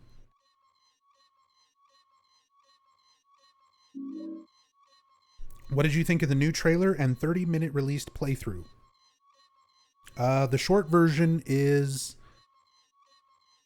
It looks much better than what I anticipated Bloober would be capable of. There are still some things I'm somewhat concerned about, but I've got a lot more faith it won't be like a shit show. The game looks much more promising than what I would have thought just from like 2 years ago. Seeing the first trailer and seeing what, knowing that it was Bloober Team behind it, I was much more concerned 2 years ago. Now I'm legitimately excited for the game to come out. I'm looking forward to exploring it and seeing all the little things that they've done. If you want my full thoughts, it's like a 3-hour video on my YouTube where I break down the trailers and gameplay and everything. So if you want to know like exactly what things I'm kind of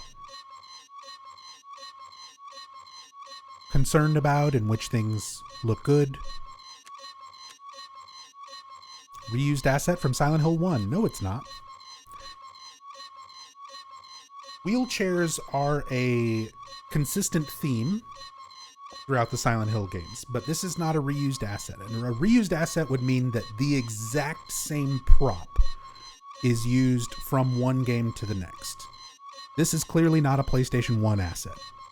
This is not a reused asset. Not what that term means.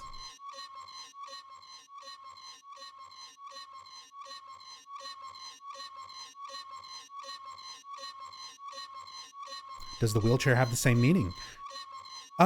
It sort of has a bit of a double meaning in this one, but wheelchairs in general throughout the Silent Hill series have started as a reference to Alessa. In Silent Hill 1, Alessa, like the main story, revolves around the little girl Alessa being burned as part of a ritual. Well, she suffered those burns and had to live the rest of her life basically in a hospital bed.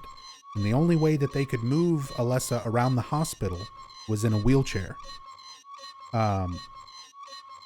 You see Alessa in her wheelchair. You see her actual form, not the projected version of her where she looks like a normal girl in a blue dress, but her actual burned up form at the end of Silent Hill 1, sitting in a wheelchair next to Dahlia and her projection of herself. So, Silent Hill 1, you've got the theme of wheelchairs because of Alessa's burns. Silent Hill 2, I'm trying to remember. It would be more related to Mary's sickness, any wheelchairs, although there's less wheelchair symbolism in 2. 3, you have this, you have the wheelchair in the hillside apartments. It's not, again, it's not the exact same noise. It's a similar squeak. But it is supposed to be very, very similar. It is supposed to invoke the memory of the tipped over wheelchair in the alleyway sequence of Silent Hill 1. You are correct. Risey Redgrave? I never say your name right. Redgrave. It is supposed to invoke that feeling. It is supposed to make you remember Silent Hill 1, the alleyway, but it's not the same wheelchair, not the same sound effect. It's not a reused asset. Just want to clarify that terminology. But, yeah. Wheelchairs went from having a very specific, significant meaning with Alessa in the first game and in this game. And then they just sort of became a trope of the series. So they just kind of put wheelchairs in Silent Hill games because people expect to see wheelchair-related things in Silent Hill games. So that's why you get, like, wheelchair ghost enemies in 4. And, you know, wheelchair jump scare being pushed down the stairs in Homecoming. It just kind of became a trope after a certain point. But wheelchairs started off being a significant bit of imagery due to Alessa being wheelchair bound, or only being mobile due to a wheelchair after her burns.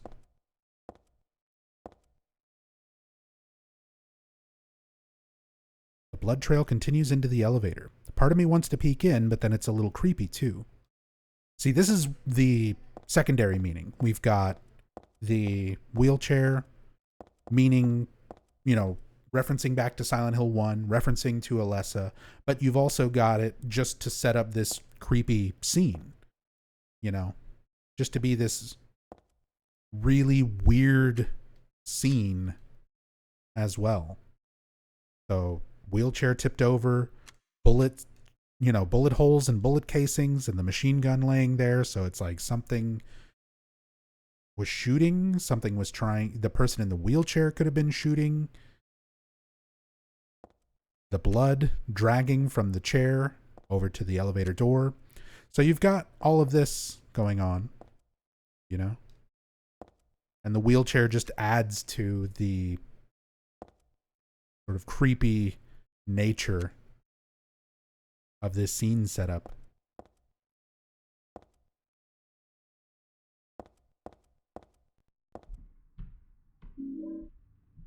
The machine gun. They're possessed in 4. I remember writing about that in my Silent Hill presentation at school. I mean, everything in those worlds is basically possessed. It is all under control by Walter. You find a note in Silent Hill 4. It's one of the first notes that you can pick up. It's like a ripped red page that's behind your bookshelf that explicitly says, like, everything that's in Walter's world is created by him. When you go through the holes, you're not going physically to Silent Hill. You're going into a world created by Walter, made up of his memories of things.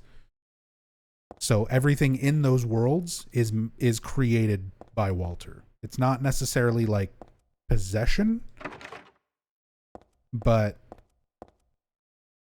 they're There are things that are being controlled and manipulated by Walter.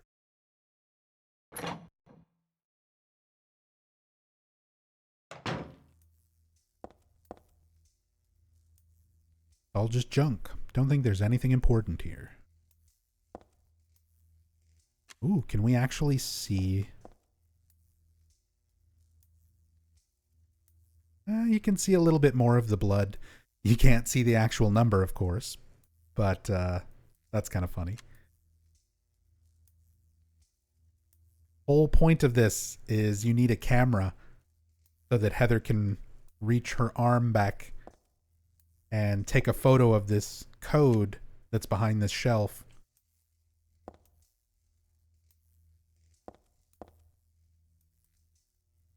Had the impression this room was larger than it is. Yeah, this is the room where you get this code is very tiny.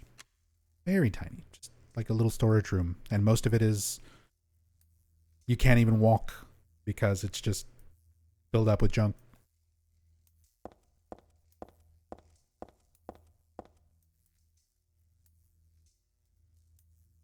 There's a suspicious space between the shelf and the wall. But I can't squeeze into there, and there's no way I can move the shelf either.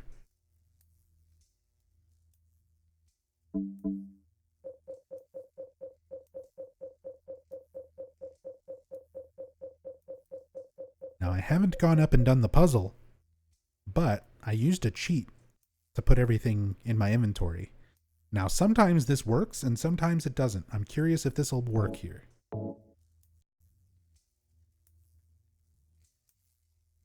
Okay. Sometimes the game does not let you sequence break, even if you have the necessary item in your inventory. But for this one, it looks like it does.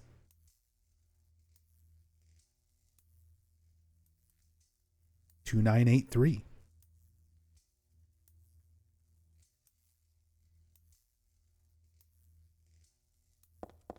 I've also noticed sometimes when people get to this part of Silent Hill 3 and you get the photo with the numbers, depending on what numbers you get, some of those numbers can be a little bit hard to read. Like, they're not super hard to read, not like the bloody numbers in Silent Hill 2. But I've noticed sometimes some people were unsure of what the numbers were in the photo. And if for any reason you're ever playing Silent Hill 3 and you can't see what the numbers are on the actual picture, just examine the back of the shelf again, like this, and Heather will say what the number was in the normal font, like text font down at the bottom. Streaks of blood, as if it continues, got dragged, or continuing onto the back of the shelf. It's more like they start from the back of the shelf. Oh, wait. Oh, is that because of the sequence break? No, there it is. Very specific text box. Okay. There were numbers on the back of this. 2983. That's what it was. So there you go. You don't examine the wall. You examine the shelf.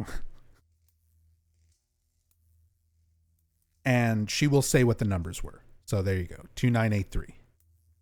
So that way, if you can't see what they are on the photograph, just examine it again and Heather will tell you.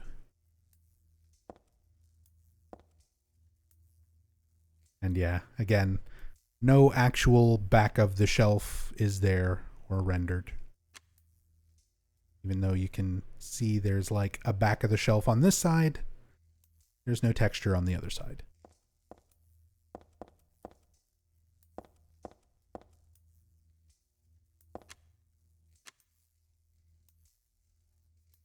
Slort. There's my box of Slort.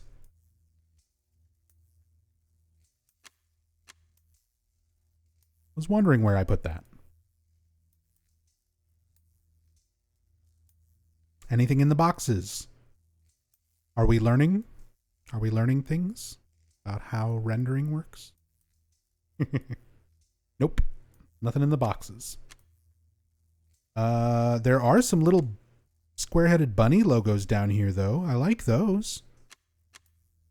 I wonder if Usagi Tanaka drew these.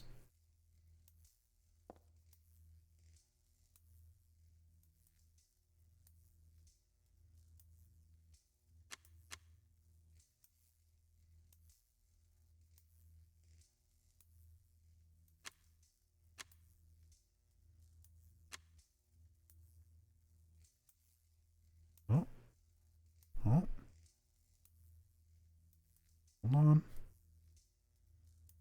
Add a little text under the cardboard flap? No, it's just another little bunny logo. Okay.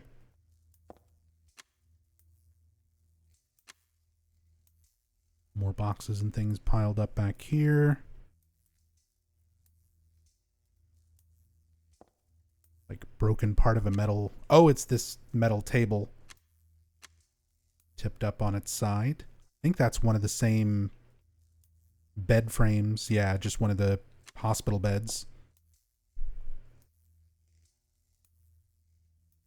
Little medicine carts. Funny enough, this actually, I'll have to compare the texture. This might be a reused asset from Silent Hill 2. There were these little, because they're normally like 2 shelved medicine trays or like tool trays for hospitals. And I was watching 3Dog, who's doing a big Silent Hill marathon over on his channel. He was playing through Silent Hill 2, and in the apartments, there's a save point in one of the apartment rooms that is sitting on one of these little tables. And it is very out of place because it's like a medical, a hospital table on wheels, like one of those little cart things, as opposed to like a typical bit of furniture in somebody's apartment. So it kind of stood out.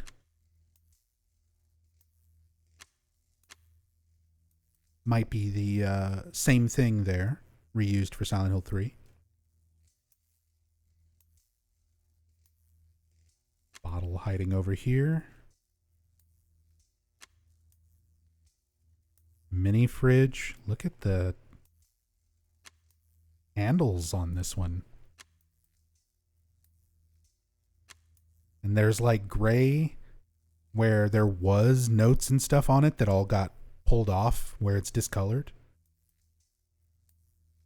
It's not, this is the stuff that's cool to me. Like, I know it seems so stupid, but you got to understand, like, we just saw a different mini fridge in another room of this hospital. 9 out of 10 game developers, if they already had a little mini fridge prop, just for their environment, you would just copy and paste it everywhere. Like anywhere you wanted to throw this into the environment, you just copy and paste it. No. Team Silent has distinct, different looking, different textured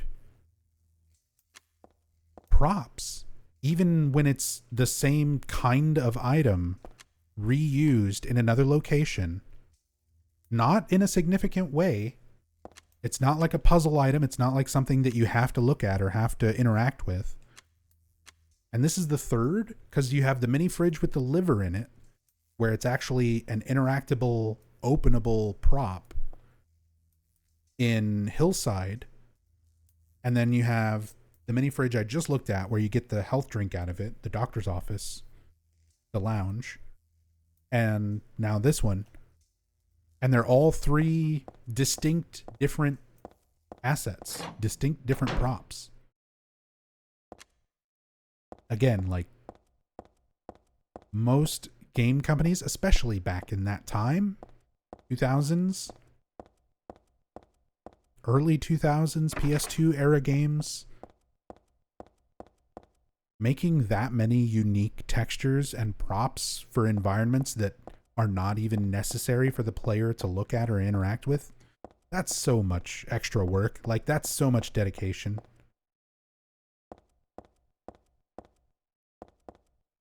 Just for a few little extra details. To me, that's what really makes these games what they are. There was so much effort put into them, into even the smallest of details.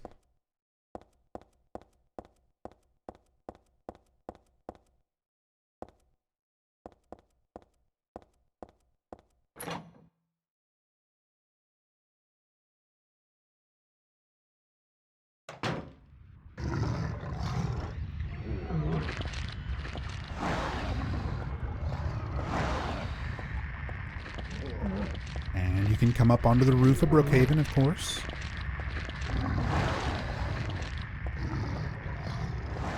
Get some submachine gun ammunition, as well as a couple of enemies to fight.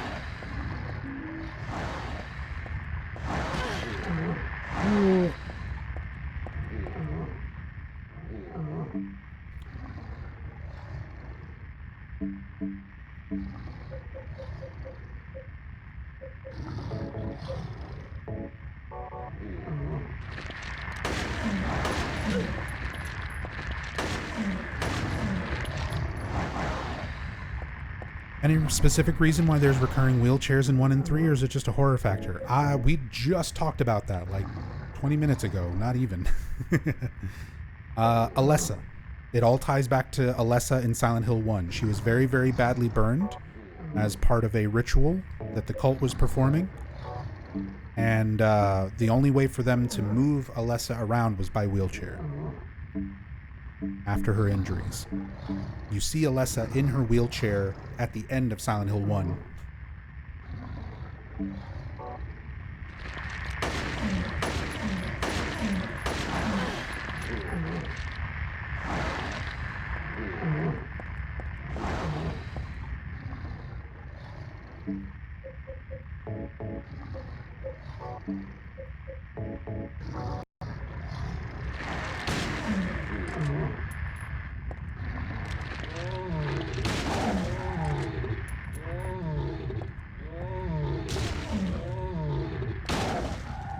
Whoops. Well, that works too.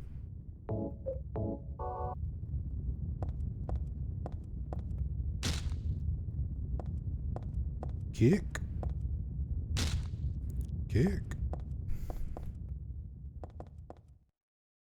We've already taken a close look at the closers,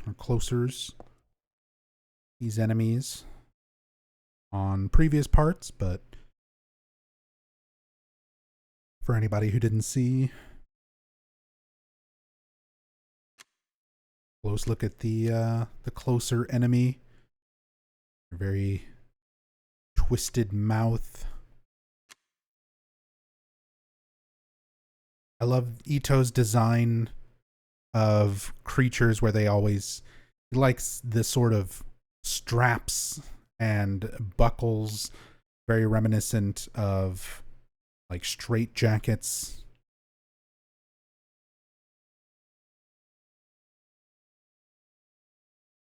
In a lot of these designs.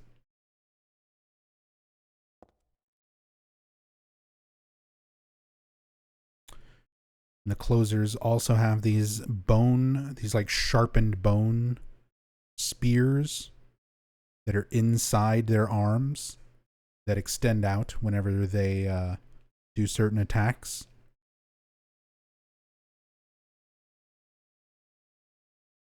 And that's one of the key differences between this creature and the very similar Mandarin creature from Silent Hill 2.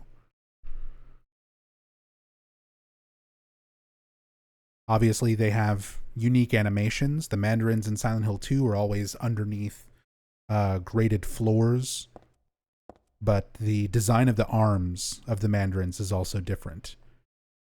Because in Silent Hill 2, the Mandarins, the end of their arm looks more like this. It looks more like the closer's face, where they have similar mouths on the ends of their arms instead of these openings with the bone spikes.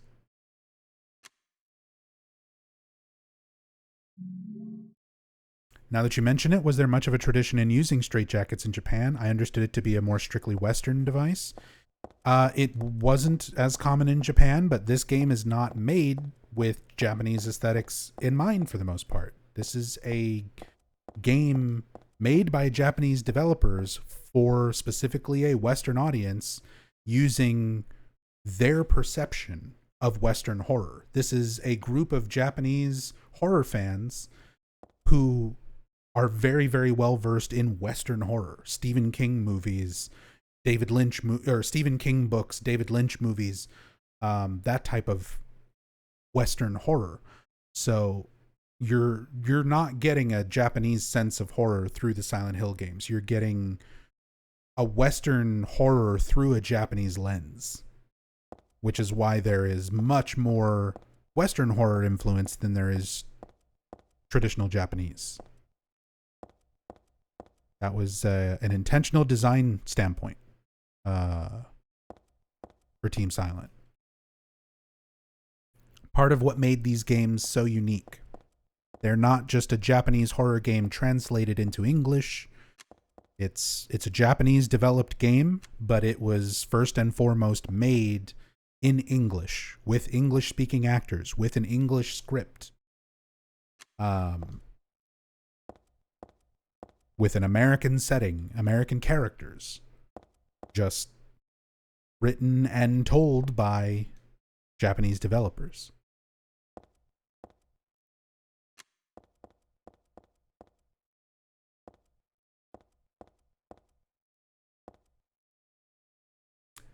Cool little roof segment, though, even though there's not much to the roof of Brook Haven.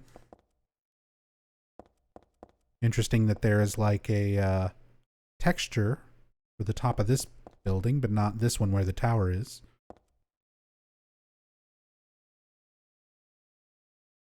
And again, you come up onto the same roof in Silent Hill 2. You even come up onto the same roof in the Silent Hill arcade game. There's a boss fight on this roof. So you actually fight a large version, a boss version of essentially like an air screamer in the Silent Hill arcade game during this part. Or in this area.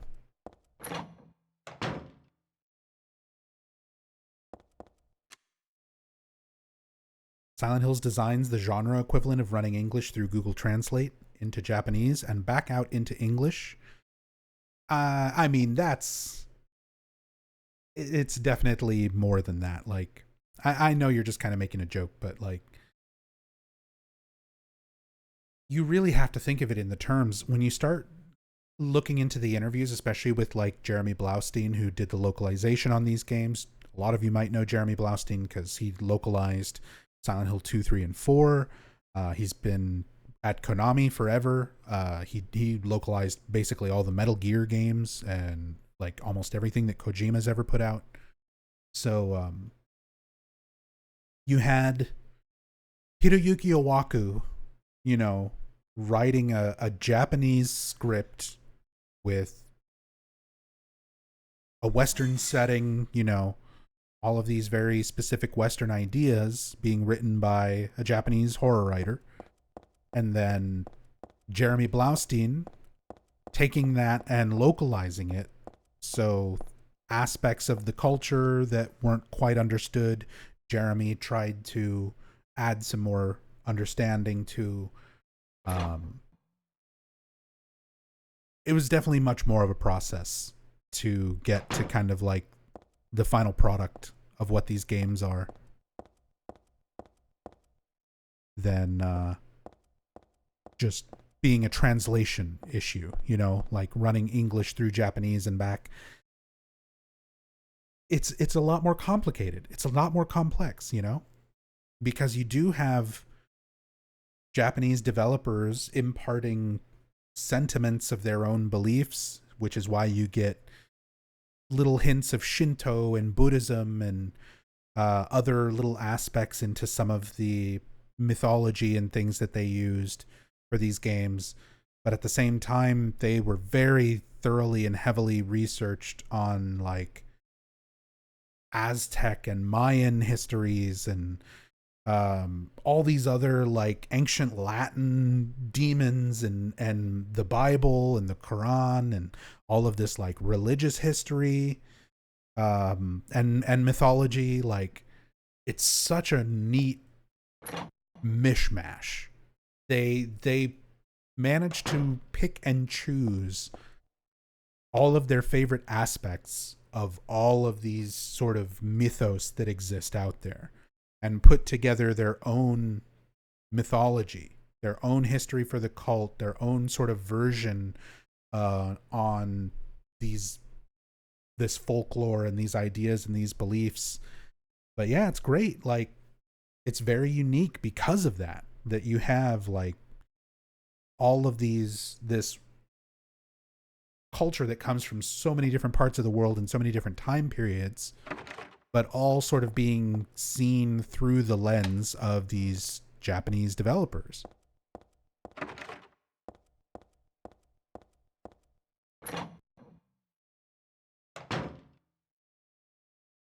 Apologies if I missed it. What's up, Ghost Moon Jade? What are your thoughts on Silent Hill fans' interpretation of things versus what people who have worked on the games themselves, like Ito, have come out to clarify? Keep seeing people argue with him about so many things on Twitter, and it seems disrespectful. So, honestly, it comes down to the individual. Some people believe more strongly in death of the author, where they believe, and the term death of the author basically comes from, novels, books, writings, where once the author releases that book, the idea is that the reader gets to decide their interpretation, regardless of what the author's original intents were. The book becomes more than just the author's intentions once it's out into the world. It's up to the rest of culture to interpret it at that point. So some people believe very, very strongly in death of the author. I circumstantially believe in death of the author. But when you have something like a game and it's not one author, it's a collaborative. These are ideas that had to be checked and balanced by more than just one person. It's not just one person who said, okay, I'm going to put this in the game and it's in there. Somebody else had to check it. Somebody else had to verify it. Somebody had to put it in there. Somebody had to make the asset. It's a whole team. It's not like it was just one person's random decision to say this means this, or this should be in the game. So when people are like, oh, I discredit Ito because of death of the author, Ito says Mary's body's in the back seat.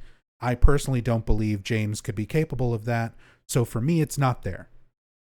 That's disrespectful. To me, that is not death of the author. That is willful ignorance against the intent of a creator. And there's a difference. There's a big difference. And it doesn't make sense to me because there are a million things in these games that are not confirmed, that are intentionally ambiguous, that are intentionally left open to interpretation, where even if you go and ask Ito about it, he won't give you an answer. He'll say, I'll leave it to your imagination. There are hundreds of questions, if not thousands, that people have asked Ito over the years on Twitter that he didn't answer. But everybody hyper-focuses on the couple of things that he does answer and then argue whether or not death of the author applies. And it's like, what's the point? If you've got Ito representing the voice of a choice made by an entire development team, that's not just Ito saying this was his choice. That's Ito explaining this was the choice of the team for Mary's body to be there, or for whatever was their intent for something to be in the game. And if your interpretation doesn't match that, that's fine. You don't have to accept everything, but for me personally, that's disrespectful. That's not just like death of the author. That's again, you're just specifically ignoring the intentions of not one, but an entire team of developers and their decisions.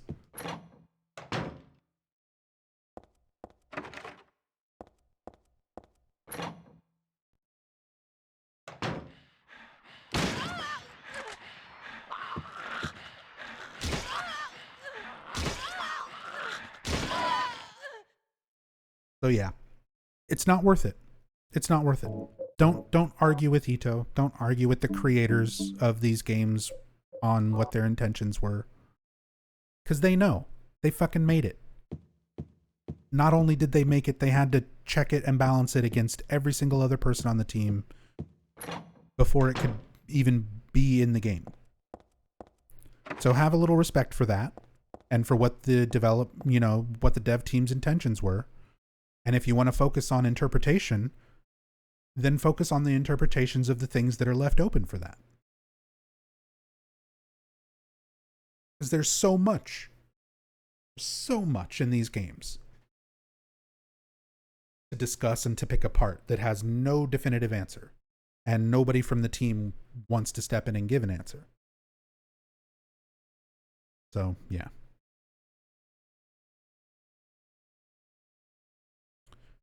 Punishment for brutality towards patient. 12 hours confinement in the special treatment room. Dismissal policy no longer in effect. Contact the chief if you have any questions. There's something handwritten on top of the typewritten sentence. The trick is to not leave any marks. One other thing. This looks like it was written by a different person. The chief is a pervert. Christy would have been better off if she had been fired.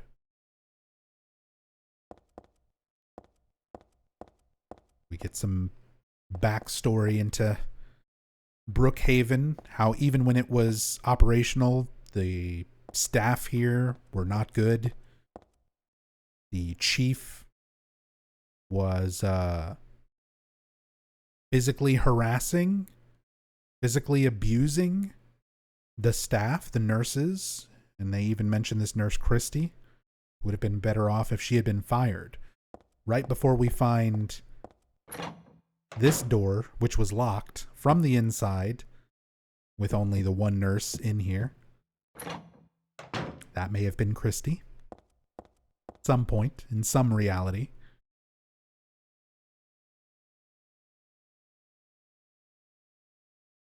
And they go out of their way to say the chief is a pervert, so you know it's more than just physical abuse. It's some sort of sexual abuse as well. Sexual assault. All from one note and one room.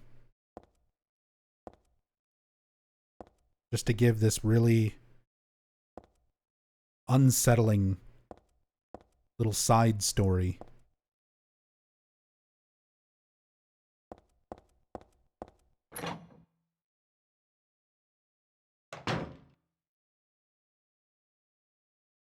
Proposed the notion of a Silent Hill town origin game, similar in nature to what Nub did on another channel recently.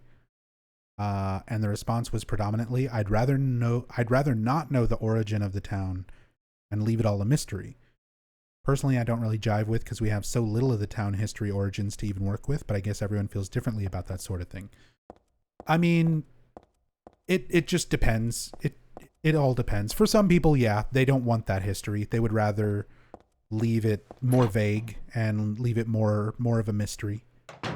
For me, I would love to have more things set in the distant past of Silent Hill. That time period is mentioned. We know little snippets of things that happened during that time period, but we don't have a full picture. So to me, that is the perfect opportunity for like a game to come in and like fill in some of those blanks. But yeah, everyone's going to be different, you know. Some people, they don't want that history.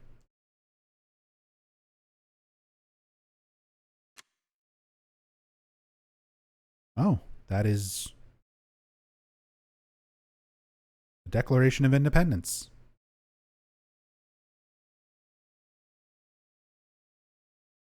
Don't worry, we found it. Somebody tell Tom Hanks.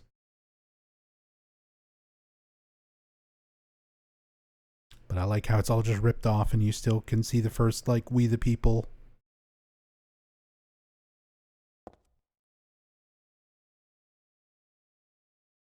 We the people. Excuse me, the Constitution. Declaration of Independence. Where's my brain?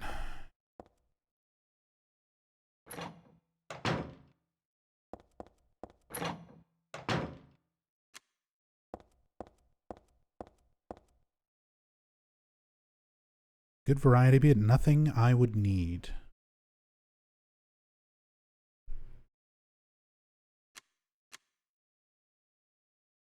This patient was a patriot. I mean, this is just a storage room. This is not like a patient room.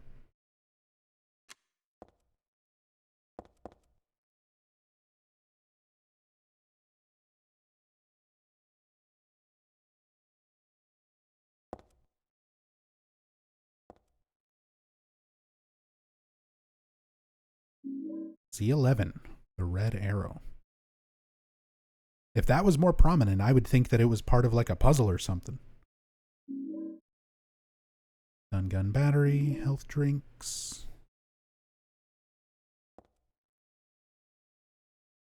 Also kind of feel like with how the cult has pretty much fallen apart by the time of Silent Hill 4, be more interesting to go back in time rather than just keep squeezing life out of the broken shell of the town.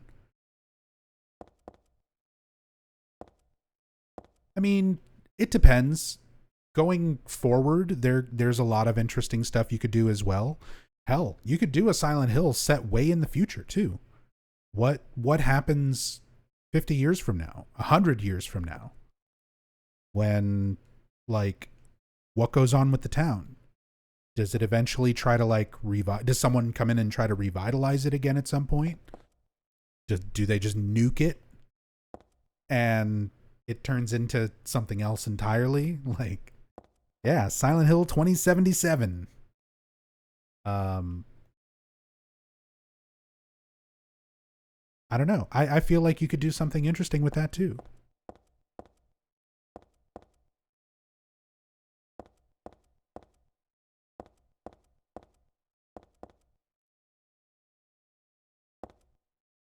Cyber monsters.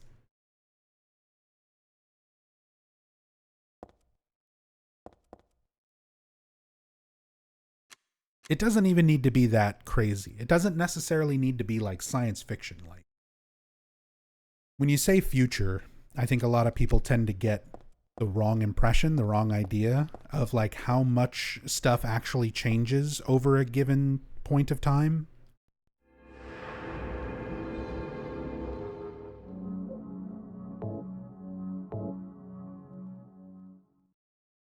UFO ending is canon.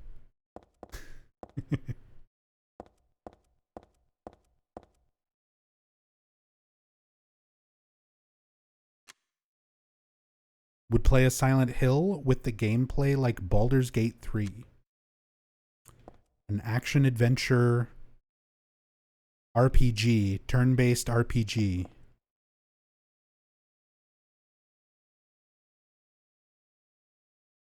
Silent Hill game.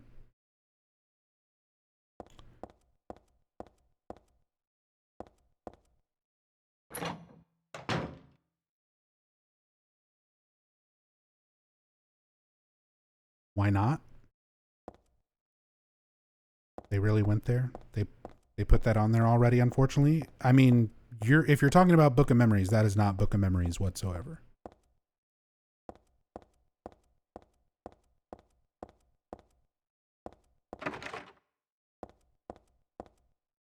But like, I don't know, that could be interesting. I'm open to like different gameplay, different types of games, different genres for Silent Hill. As long as, to me, Silent Hill has always been about the narrative, the story.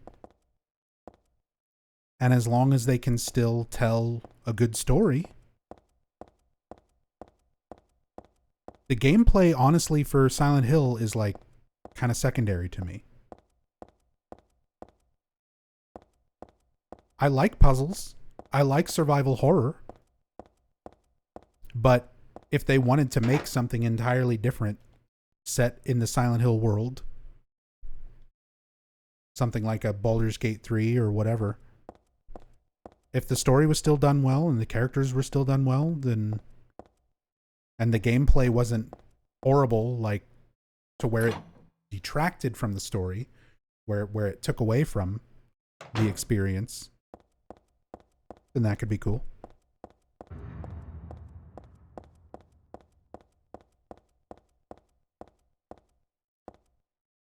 I want to try something here in the stairwell. It probably won't work because of the way the floor renders, but you can kind of see. I wanted to get a shot going down the middle of the stairwell from the roof of Brook Haven all the way down here. Just like that.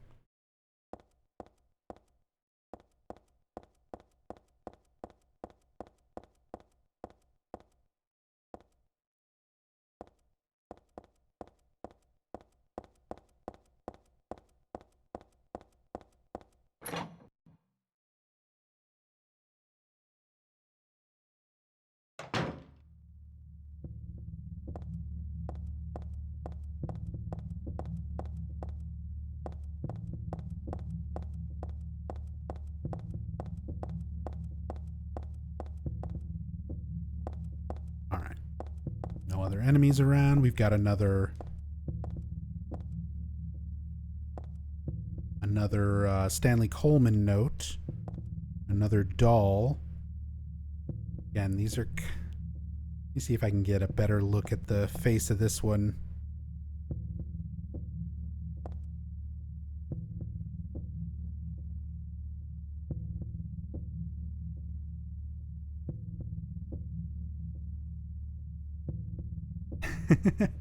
The face on the actual model looks different, funny enough. It is not as recognizable as Harry compared to when we see it later, where there's actually like the doll is broken and you see like a still image of it.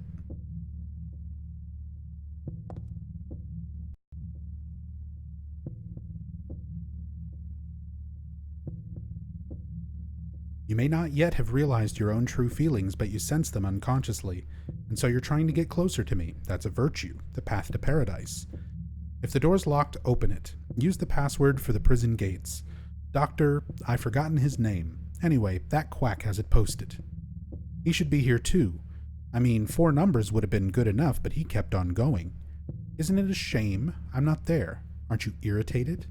I long for you, but you're so cruel. Still, I want you, Heather. Stanley Coleman.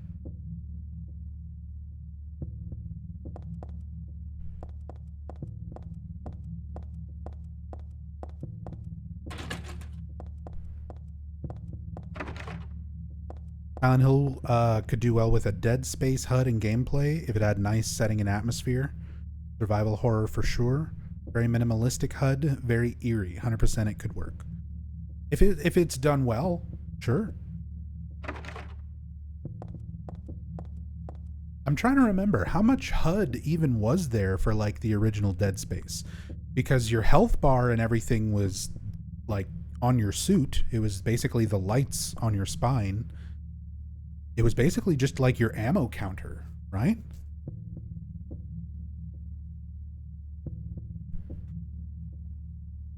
Even that was a pop-up, right? That was like a little thing over your gun. It was almost entirely diegetic. Yeah, I'm trying to remember. There wasn't like any real HUD.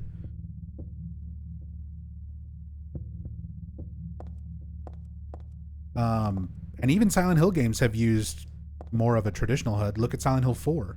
Got like a floating health bar and a charge up melee attack meter and everything.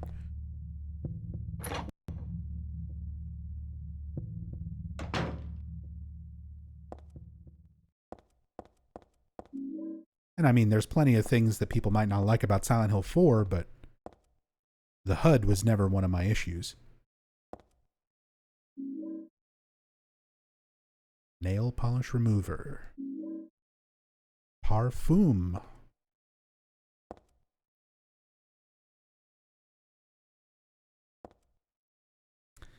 Here's a poster. Jack.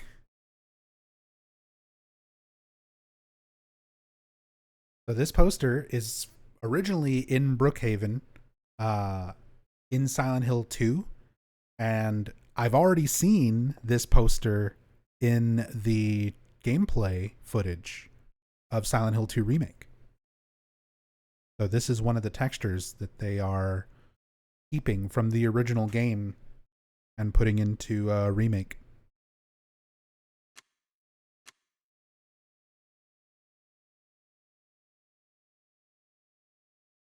Oh, that's a puppy. I don't think I ever realized what this poster was supposed to be. I always thought it was just like yellow and brown smudge. But that's a puppy. A little puppy laying down. Never realized.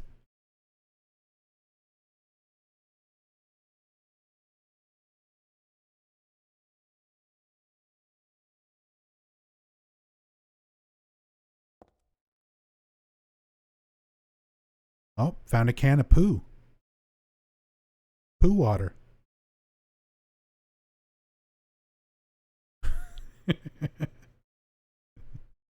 I think it's POC water.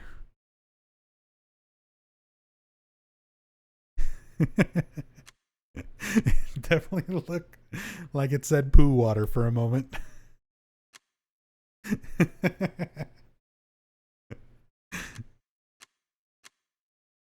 Don't drink that.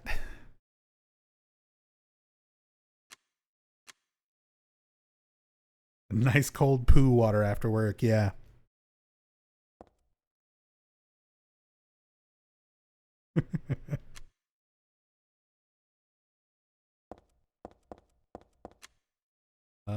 Some magazines. These are always super interesting to me because they're most likely scans from real magazines. So I'm going to be able to reverse image search these textures now that I can look at them up close with the free cam and potentially find the original source images for some of these textures. We did that in some previous parts of this playthrough.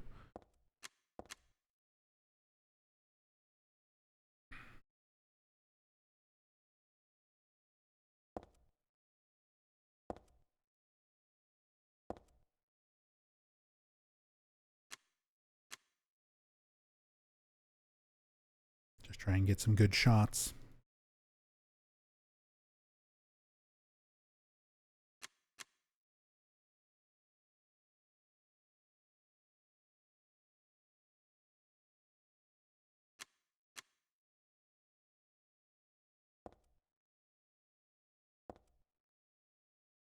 And what is this one?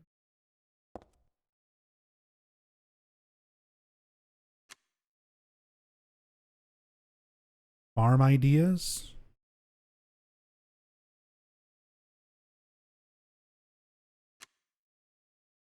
It's some farm IDs. IDEES.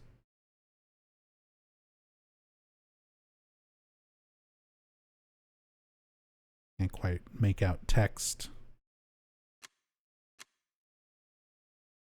Okay.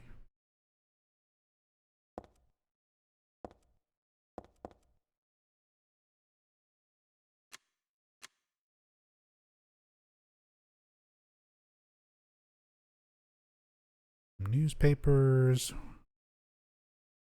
Found some similar newspaper textures in the underpass. Not quite like this, but similar. Got pictures and things here in the locker.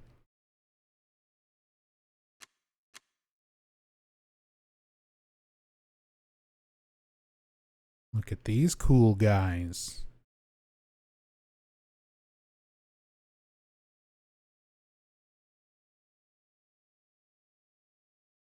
That feels like it could be from like a CD or something.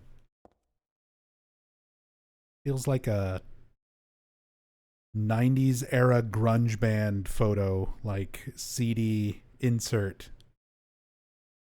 Little picture you'd get with your cassette, your little cassette booklet.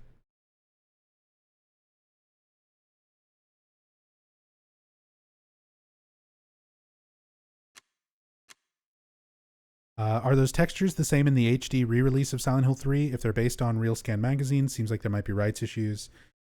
Lead up to HD releases being quite bogged down. Wondering if they went through stuff with a finer tooth comb after that. Most of the textures in the HD re-release are the same original textures. The ones that are not the original textures, it wasn't changed because of rights issues. It wasn't copyright things. It was, they didn't have finished source code for the games, so they didn't have a finished version of the game that included all the finalized textures, so they had to replace them with other things that were not intentional, which is why so many things look wrong in Silent Hill 2 and 3 HD collection.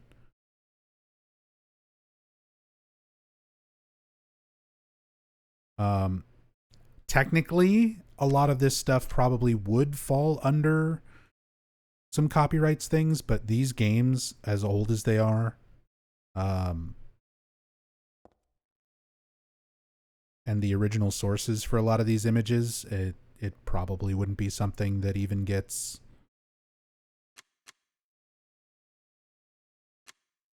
like, they won't care. They won't care.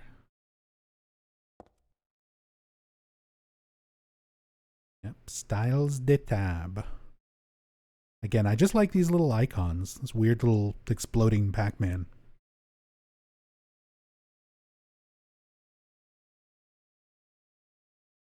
Like the details of the shoes? Seriously, like the label, the fucking like brand printed into the inner sole of the shoe. Who the fuck is going to look like this? This is your normal camera view. This is how much you see of that bottom shelf normally. Barely the heel of one shoe.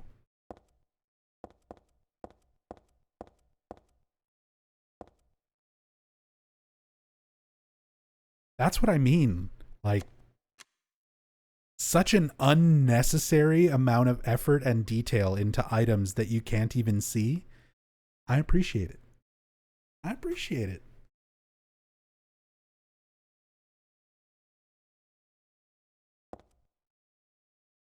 I like that stuff.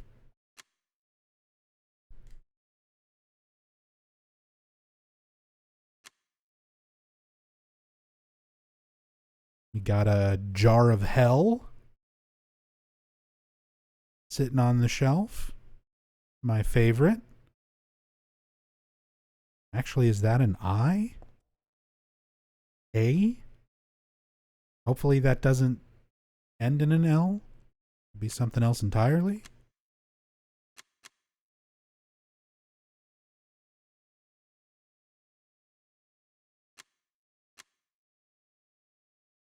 M.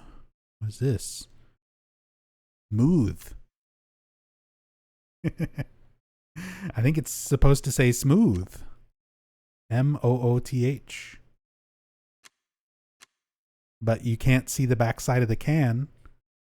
So why bother putting an S there?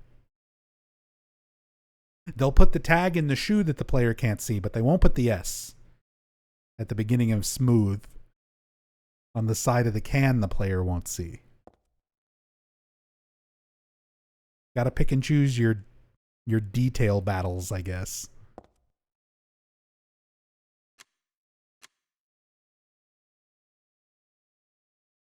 Also, this pink dress or skirt. It's like hanging up here. It's got this like smudgy dirt or blood or whatever these stains and things are supposed to be on it. But because of the stains on it and the way that it's sort of patterned, from a distance, this always looked like Mary's dress from Silent Hill 2 to me. Because her dress is pink with some darker pink like petals, like patterns on it. And you see her clothes, like you see Mary's dress in Silent Hill 2 very clearly on the mannequin.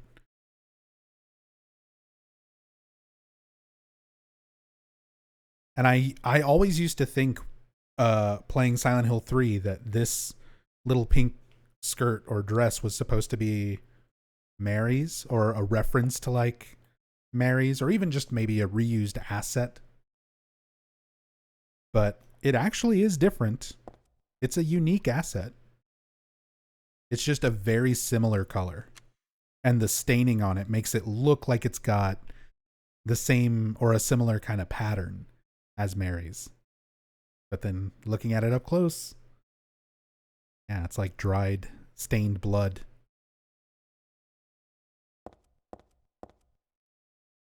What's on this little bag in the corner? There's a little paper bag hiding over here. Think of doing something so disgusting.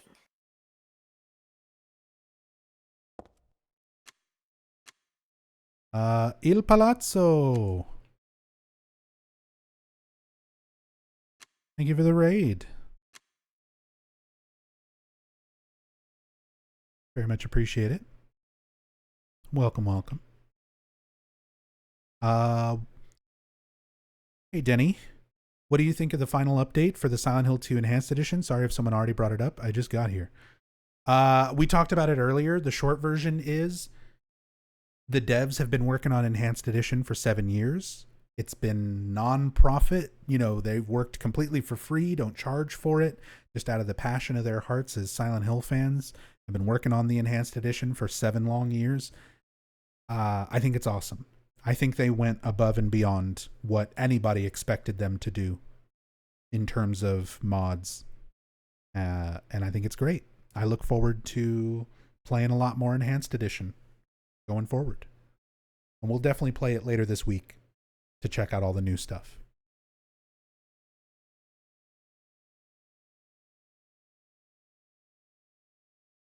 Kom und Style.d. Is this a thing? Kom und Style.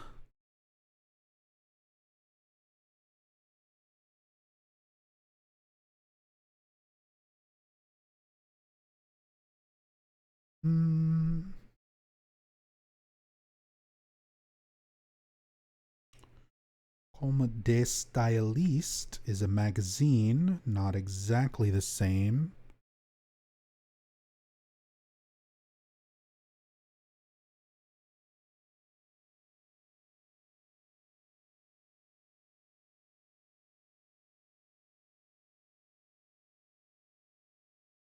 Sorry, I'm doing a little searching. I'm not going to spend too much time on this because I can always do it after the stream to find these sources. Yeah, I'm not finding it, so we'll move on.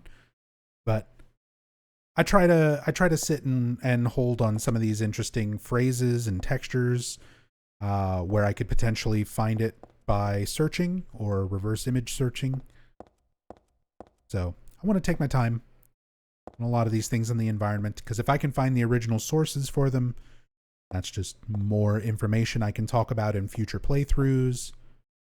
And potentially, if we do, let's say, for example, talking about the Enhanced Edition devs, again, they've been working on the Enhanced Edition strictly out of the passion of their hearts for the last 7 years. They deserve a break.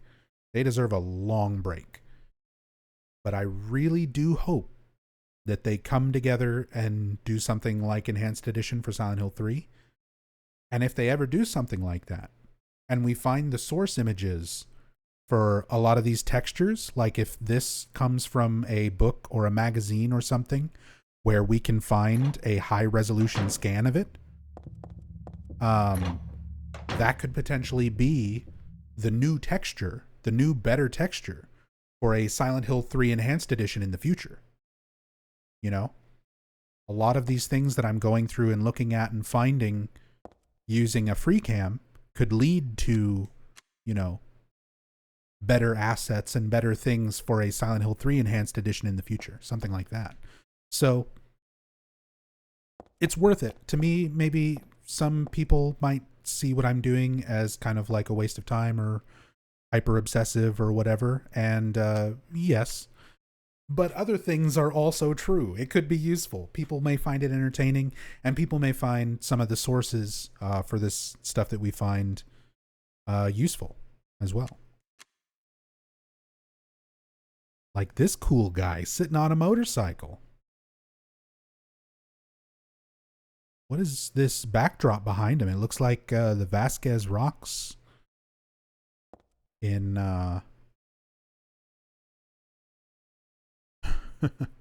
something like that in the background.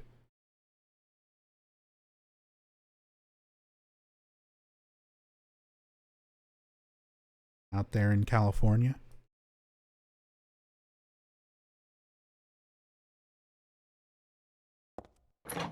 Really makes you appreciate the effort the devs put into the game. Oh yeah. Not gonna lie, very much enjoy the series. Yeah. I'm glad you're enjoying it. I mean I like doing everything. I like doing these kind of playthroughs. I like doing kind of more story oriented, like lore and history playthroughs. I like doing speedruns.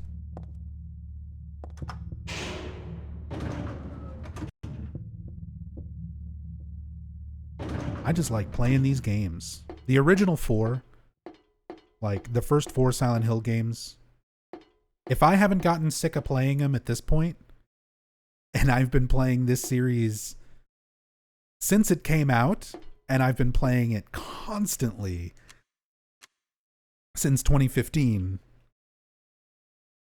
when I started streaming and putting a main focus on Silent Hill streams, rather. I started streaming in 2011. 2015 is when I started really focusing on just streaming, like mostly Silent Hill stuff.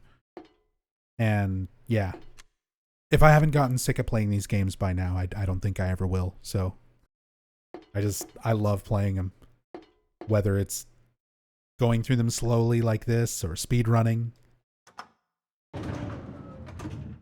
These are great games, and they're to me, these are perfect Twitch games.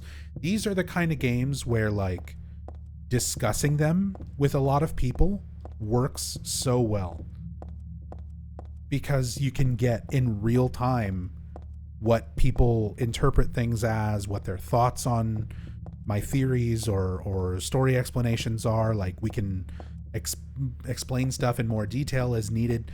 Like, these are great stream games to like sit and play and talk with friends about. Like, these are awesome. Not every game is good for that. There's definitely a lot of games where even if it's something that I'm knowledgeable about, it's not the kind of game that I like to, I don't know, sit and talk over the whole time. Or they're less fun to like discuss, I guess.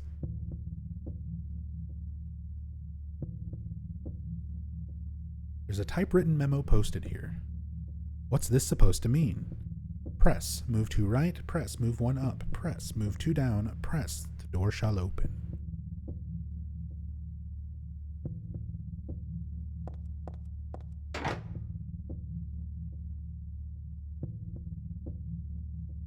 Which I think is 4639. Yep. You press 4, move 2 right, press 6, move up 1, press 3, move down 2, press 9. Oh god, the face puzzle. Yeah, on easy riddle, it's not so bad. And again, the focus of this playthrough is on the free cam aspect, like looking at things in the environment, rather than the puzzles or the gameplay. So action and puzzle riddle is set down to easy. But it's also good just doing all the difficulties. That's why I try to do all the difficulties when I stream, to show people the differences of these puzzles. Because on easy, you get this, which is a pretty simple, you know, there's only so many directions you can move from each starting point. So this note and puzzle solution is not too bad. On normal difficulty, it's a math puzzle. So you have a little bit more of a math problem with it, where it says like the second number is twice the first number, you know, that kind of thing. So it's a little bit more of a math puzzle, but still not too hard to figure out. And then you have hard mode, where this is just a long poem describing a person doing very fucked up things to another person's face, like biting off their ear, digging their thumb into their eye. And you're supposed to follow all of the things that are being done to the victim's face and plug it into the keypad. Like, you're supposed to view the keypad as a face. I don't think I can even examine the keypad now that I've solved it, but you have to view the keypad as a face, to where you would see like number 1 in the top left corner is supposed to be the like left eyebrow, you know, and then number 4 directly below number 1 is like the left eye, like that kind of thing. You're supposed to view every button on the keypad as like part of the victim's face, and then push each button in the order that part of their face is injured in the puzzle. it's like very unnecessary. And once you know kind of what you're doing, you can kind of understand it. But the problem is getting to that point. If you're playing it for the first time with no walkthrough, no guide, nothing like that, trying to get to the point where your brain gets to the logic idea of looking at the keypad as a face is not easy. Like, it takes so much to get to a point where you're like, maybe I'm supposed to look at this keypad as a face. That's the biggest problem with that puzzle. It takes way too long, and there's not enough, I think, to let the player know that's how you're supposed to interpret it. A little extra clue, the tiniest of extra clues would have been nice for that puzzle. Like, here's what I would have done. Keep that puzzle exactly the same. And for the number 5 on the keypad, when you examine it on hard mode, only the 5th key, the 5 key, would have a nose. Have a little nose drawn on it. That's it. Not the whole face. Just give me one key with one facial feature on it. And then leave everything else exactly the same. That would have been fine. Something like that. Just a little hint. Just a little something. That you're supposed to see it as a face. Or put a little mask. Put a little mask, like a keypad cover, that looks like a face mask. That looks like, I don't know, like a Phantom of the Opera mask. And you have to open up the little cover to be able to reach the buttons. Something. A little bit more of a correlation between the keypad and the face would have been nice. Start time is my key. This is a clue for the alarm clock puzzle. One of the rooms coming up. Ew, look at that foot.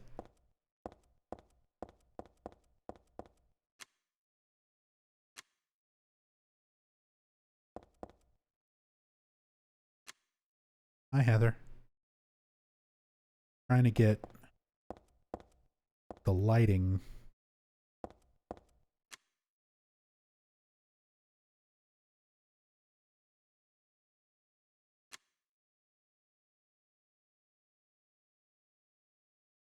Look at them toes.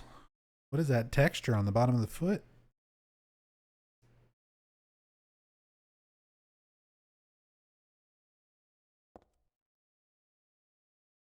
Oh, and you can see where the leg ends.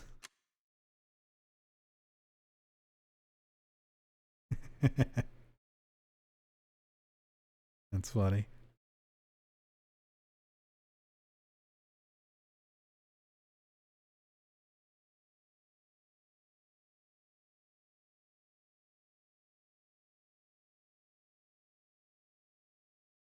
Start time is my key tattoo.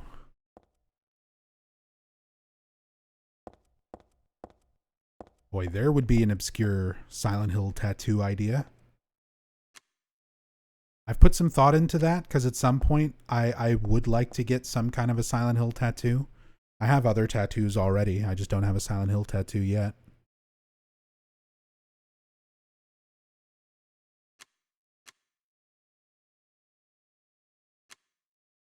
And I've tried to think about something I could get that's Silent Hill related that, like, another really nerdy Silent Hill fan would understand, but like not something super obvious. Just like I don't want to just get a Halo of the Sun. Tons of people have Halos of the Sun. I don't want to just get like a Seal of Metatron or like a picture of, you know, Pyramid Head or whatever. I want to get something kind of obscure, but still recognizable to like certain certain more in the know fans. A tarot card, maybe. That was actually my first thought. Originally, I thought about getting the Eye of Night tarot card from Silent Hill 3 because it's a unique tarot card. It's not an existing tarot card. It's one that they made up specifically for Silent Hill 3. So it has a very unique artwork to it, very specific design to it.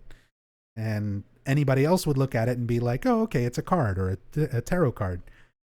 But people who specifically know Silent Hill 3 would recognize, like, the Eye of Night.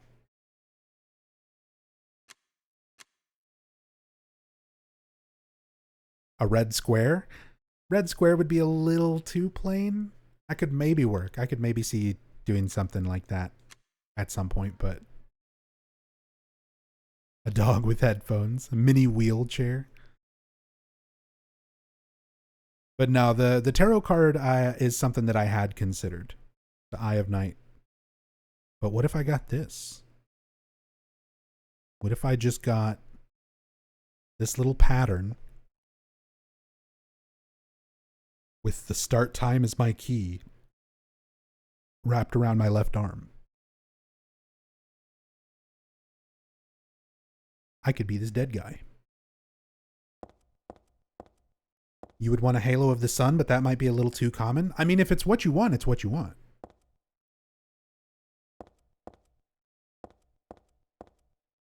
Just because I personally want something that's a little less recognizable. I don't want to take away from anybody who has a Halo of the Sun tattoo or wants a Halo of the Sun tattoo. Like, if you want it, get it. It's just not personally what I would want to get.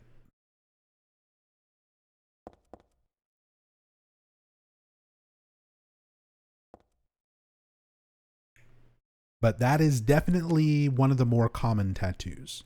Like, I've met multiple people who have Halo of the Sun tattoos. Met a couple people with Sela Metatron tattoos. Met some people with Pyramid Head tattoos and nurse tattoos.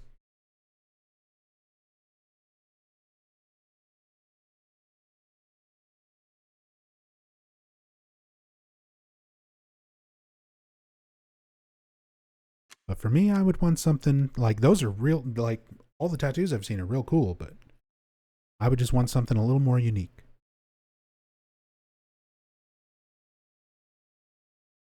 Medical record here. Could this be for this dead guy? Background unknown, name and age unknown. Not admitted patient, found in poor mental state on hospital grounds and temporarily installed in room M4 at chief's discretion.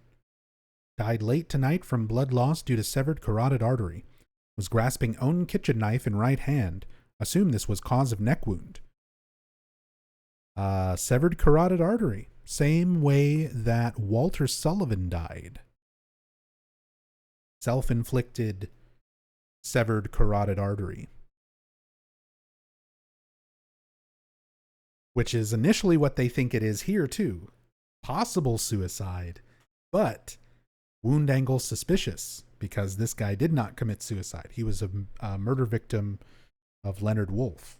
Leonard killed him because he believed in a different god than Leonard. Possible suicide, but wound angle suspicious. Sent to second floor treatment room for further investigation.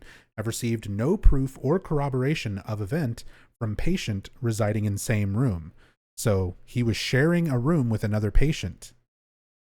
And the other patient does not give proof or corroboration of what happened to this person who mysteriously had their throat slit. Yeah. The roommate was Leonard. They had a disagreement, a religious disagreement, because Leonard is a prolific member of the local cult. And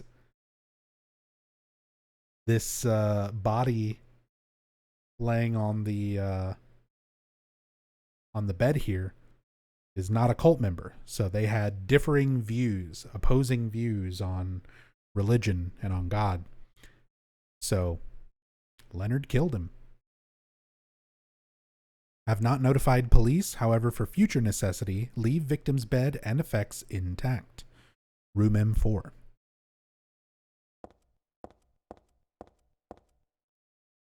There's a man's corpse laid out on the stretcher.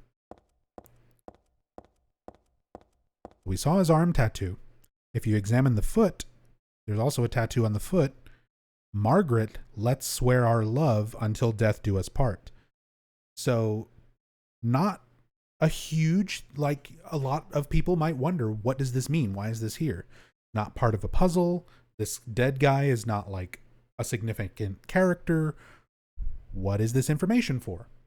I think I have the answer for that. I think this is to give you context to Leonard's victims and what Leonard is doing here in Brook Haven, and just trying to give you more context to Leonard as a character in general. So, let's swear our love until death do us part. This is a traditional saying in marriage, typically in Catholic or Christian marriages. Until death do us part is like usually part of your vows. So I think this tattoo is here to emphasize that this guy was not a cultist. He was Christian, Catholic, something more traditional. Based on the tattoo, based on the marriage thing to Margaret, and the death till death do we part. So I feel like that's to kind of emphasize why this guy was a victim of Leonard's.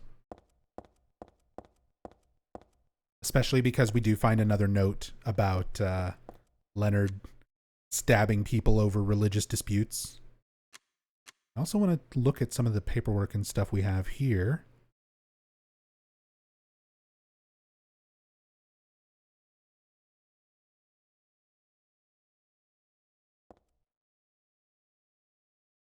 Can't quite make that out. The way it's formatted, it looks like song lyrics or something, which wouldn't be the first time that the Team Silent devs used song lyrics for like a note. They actually, Laura's letter, the letter that Mary gives to Laura, the one that says like happy 8th birthday, the real letter that exists in Silent Hill 2. When James finds Laura in the piano room in the hotel, that letter, the in-game model for that letter, if you zoom in on it, it's the lyrics to a Bon Jovi song. It's Blaze of Glory by Bon Jovi. So Team Silent has used lyrics as like, you just need writing on a piece of paper to look like a letter or a note or whatever, where it's normally too low quality, too low resolution to make out what the words actually are. Like this one, it's too low res, I can't really tell what it says. That letter in Silent Hill 2, it's a little bit better quality texture, and you can make out what's written. And if you look at what's written, it is it's the lyrics to Blaze of Glory by Bon Jovi. So that's why even some of these seemingly like nothing things in the environment, like little pieces of paper with some words on it like this, I'm curious to look at closer, because you never know when you might find weird little references like that.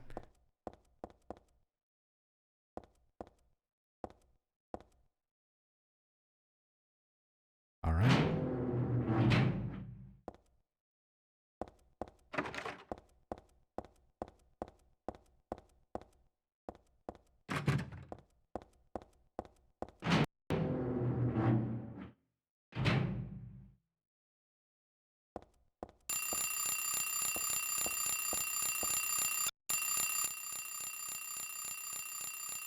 Zero 0351. That would be for this briefcase. But technically, I don't even need to open this. We've already got the clock, or the camera. But I want to open it so I can look at it before I pick stuff up out of it.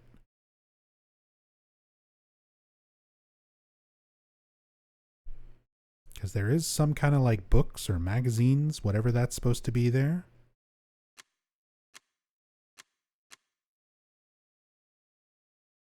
Your parents used to have one of those. They're loud as hell. Oh, these like classic, these types of alarm clocks? Yeah, I used to have one like this too. There's a blue metal one. And these are the loudest fucking alarm clocks I've ever had.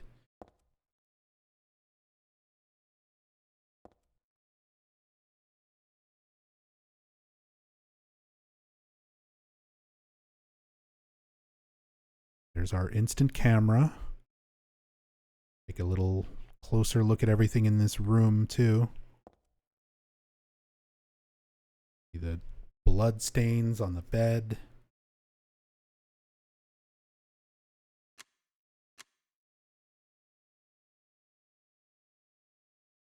The cam wipe. Cam wipe tissues.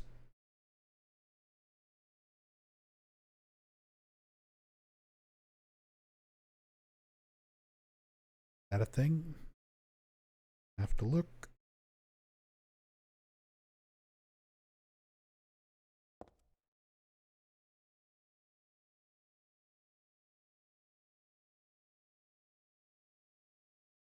Nope. Camera wiper. Oh man. Cam wipe has a completely new meaning in today's day and age.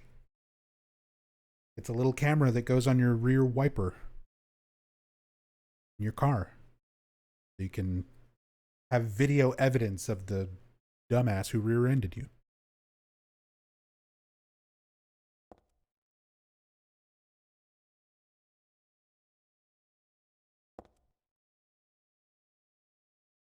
That makes searching for that a little weird.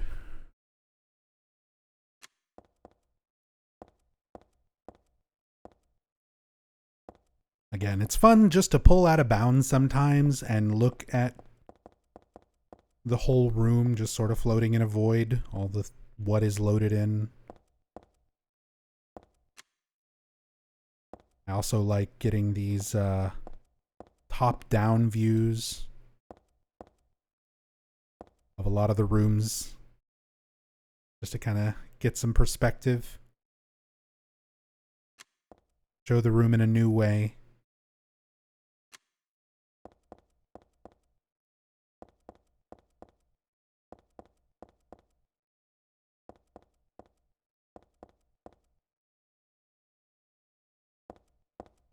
All right, and we've got another Stanley Coleman note.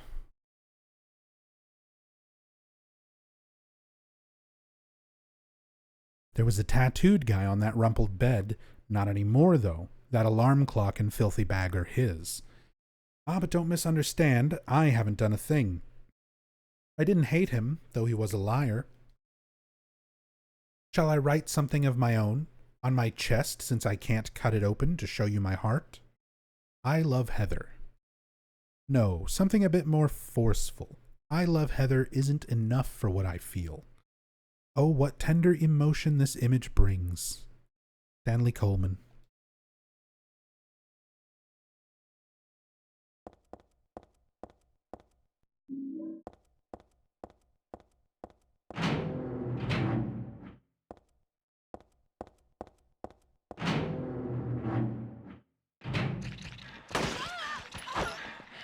Oh.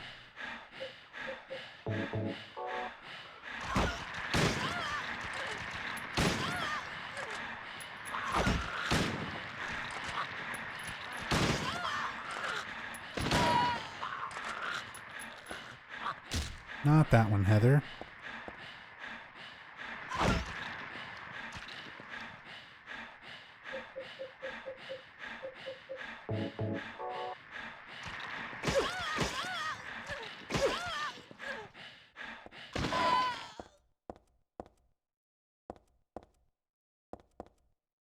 Oh, also, we finally got one of the nurses to die with the alternate animation since she flew backwards from the shotgun. The first few nurses we killed died on their stomachs. This one finally died on her back. We get a little easier look at the face here. We were looking at the red square and like the details of the makeup. Pronounced like how far forward the nose. That might just be the rendering getting too close to it. Yeah. Face disappear.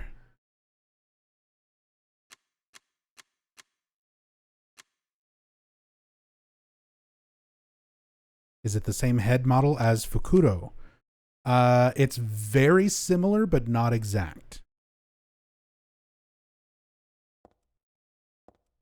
I think Ito may have used Fukuro Nurse as a base model to create these nurses' heads, but we actually see the Fukuro Nurse in Silent Hill 3. She's used in place of Lisa. Originally, Masahiro Ito was going to have a rendered PS2 model of Lisa for this game. And the nurse, or the character that you always see being tortured by Valtiel, was supposed to be Lisa. But Ito didn't have time to make the PS2 Lisa model, so they used the Fukuro nurse as a replacement.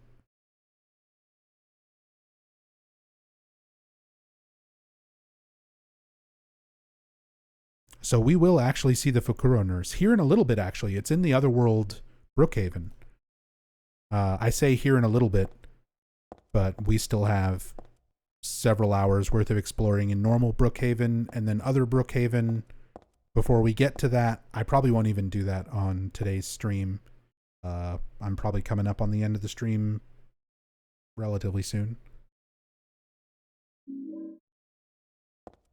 But next time we continue this, I should be getting to Otherworld Brook Haven, where we're going to see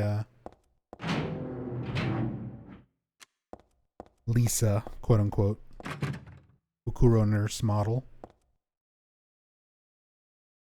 Let's see, we're on the second floor. This is where the doorway to Otherworld Brook Haven will appear, but not until after we've talked to Leonard on the phone.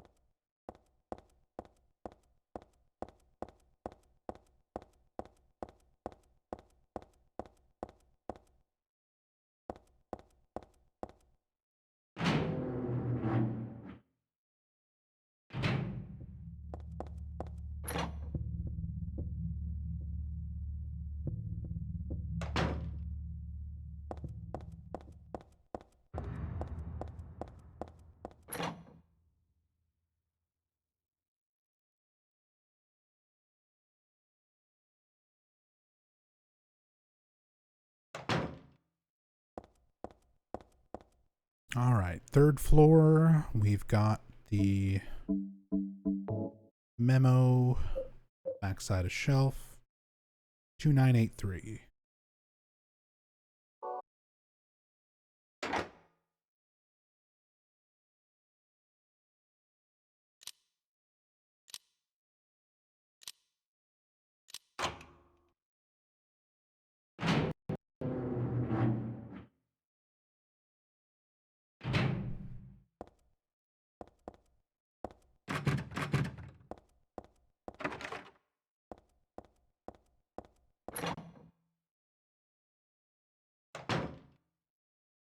Hey.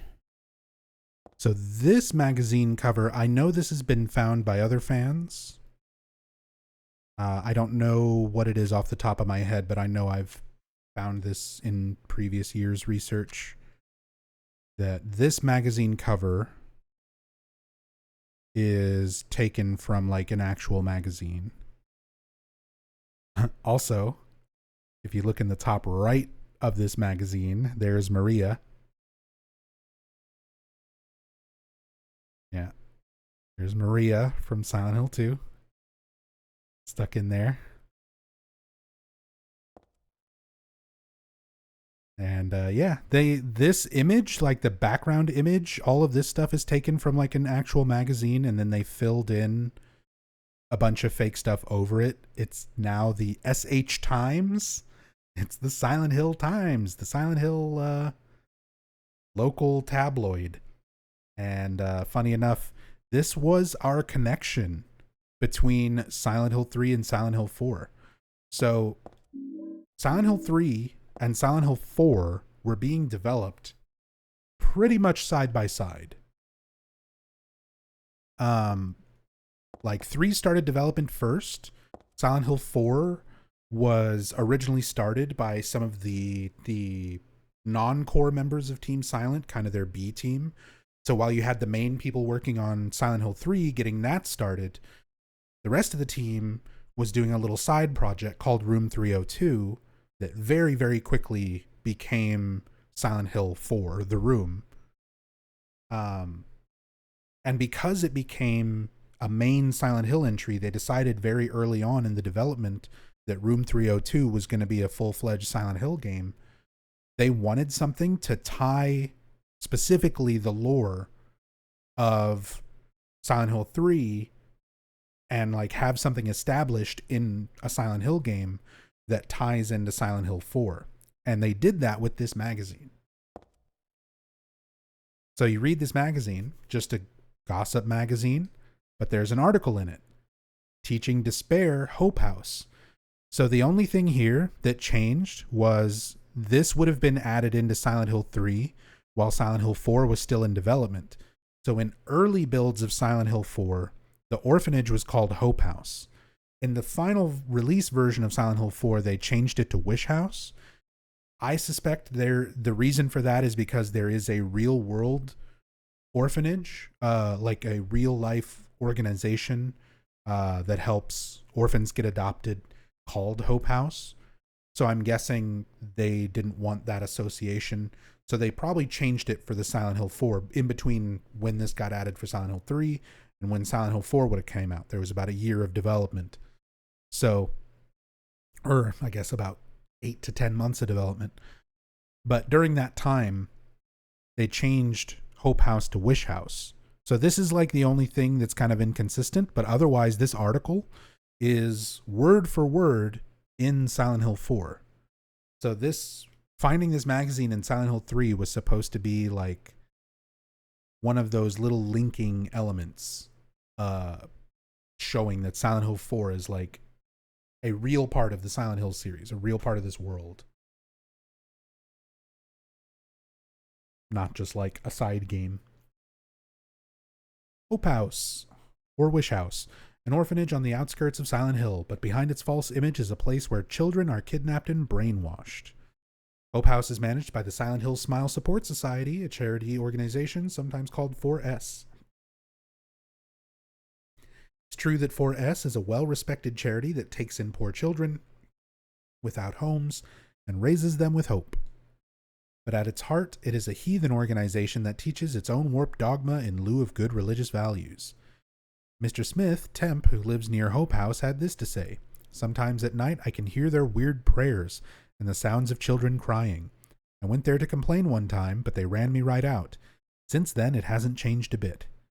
In fact, this reporter was refused admission when he attempted to take photographs in the facility.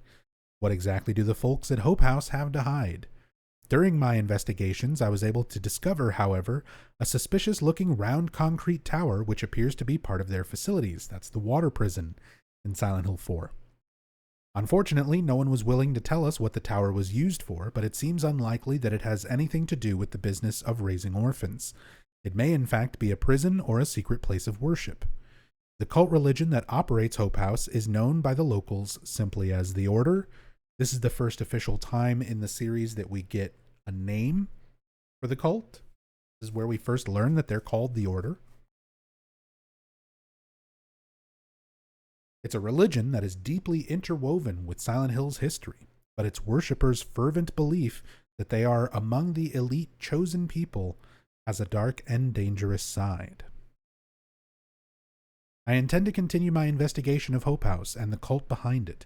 I've always believed that telling the whole truth and showing the children the true path is our most important duty. Disgusting. Joseph Schreiber. Our favorite upside-down textureless shadow man from Silent Hill 4. So again, this is a cool little link between Silent Hill 3 and Silent Hill 4 that I'm guessing the devs intentionally put this in just to have a few extra little threads kind of tying 4 into the rest of the series. Very cool. Tassadul, thank you so much for the raid. Hope you're doing well tonight, bud. Did you miss anything fun? Yeah. All of the fun. It's been like almost 4 hours of going around looking at the streets of Silent Hill with the cam hack. Going around looking at the first part of Brook Haven. So definitely just doing our cam hack slow play exploration. Finding all sorts of interesting stuff.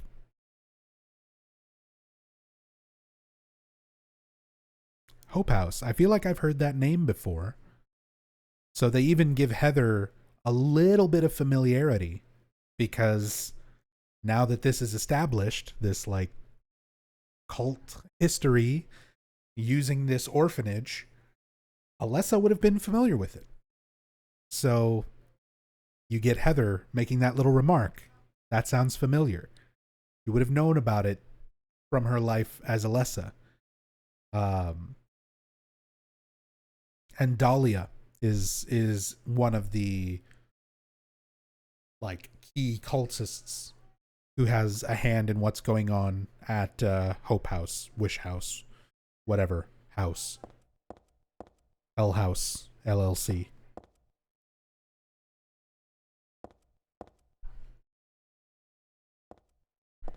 But yeah, just a cool article.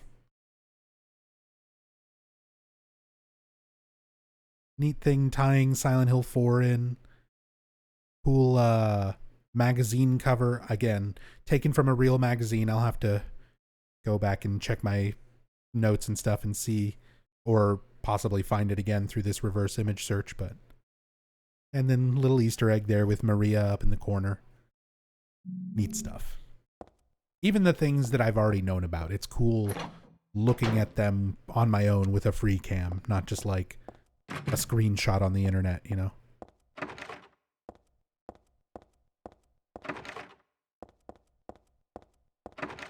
Missed that much? Yeah, sorry. Gonna be kind of winding down towards the end of the stream here soon.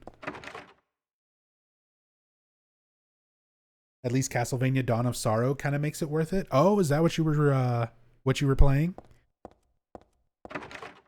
Dawn of Sorrow is absolutely worth it. Man, I've kind of been itching to go through the Castlevania games again. It's been a long time since I've gone through and actually sat down and played through like a lot of the Castlevania series. And there's still a ton of games in the Castlevania series I haven't even played. I never really played the 3D ones. Whatchamacallit? Judgment? And what are the other PS2 ones?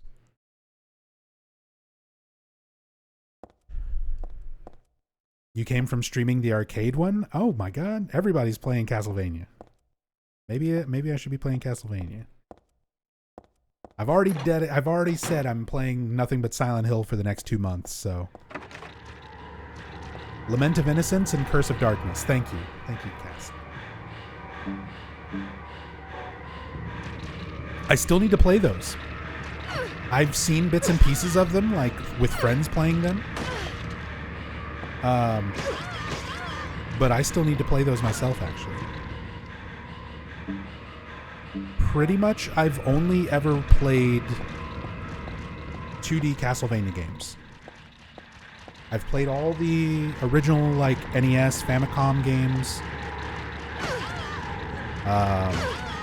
Of course, Super Castlevania 4, Rondo of Blood.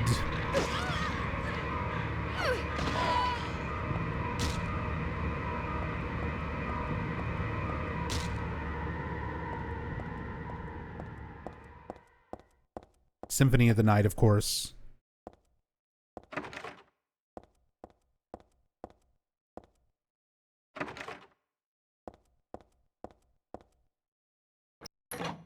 But yeah, it's been a long time since I've gone through those.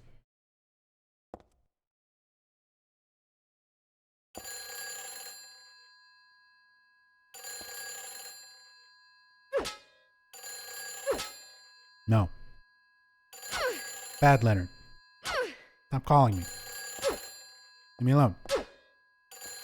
Just text. Just text me. It's not that important. There's nothing interesting in or around the bed. Gross. The whole bed stinks like year-old sweat.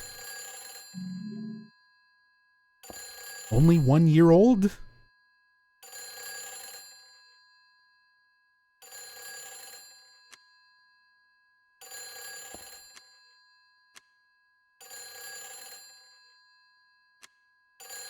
Those stains definitely didn't all come from that bottle.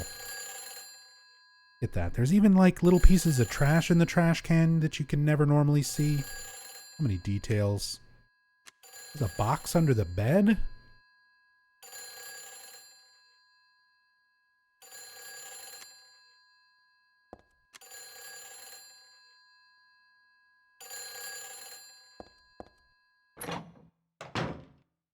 I was curious if I could just leave after Leonard starts calling. I guess game doesn't care if you walk away. It's fine.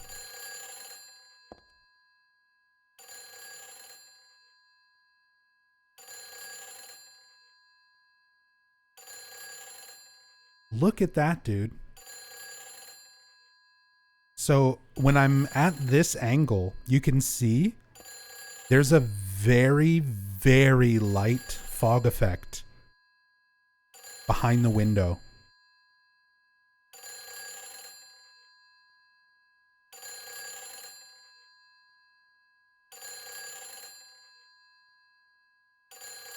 Actually, you can kind of see it in the room here too.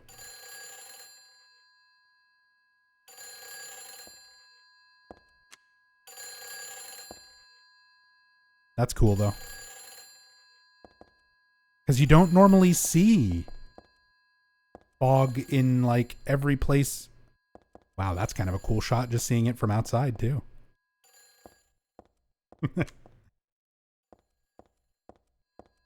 All this fog that's out here.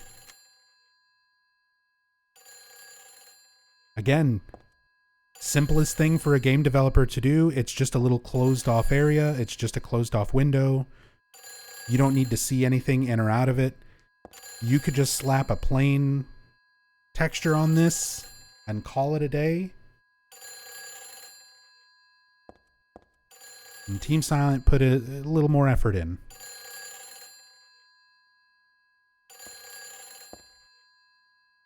Cool stuff. I'm a police officer from Brams, the next town over. I very much recommend the 3D PS2 games. Can't go wrong with any Castlevania. There's definitely a few Castlevanias that are frustrating upon replay.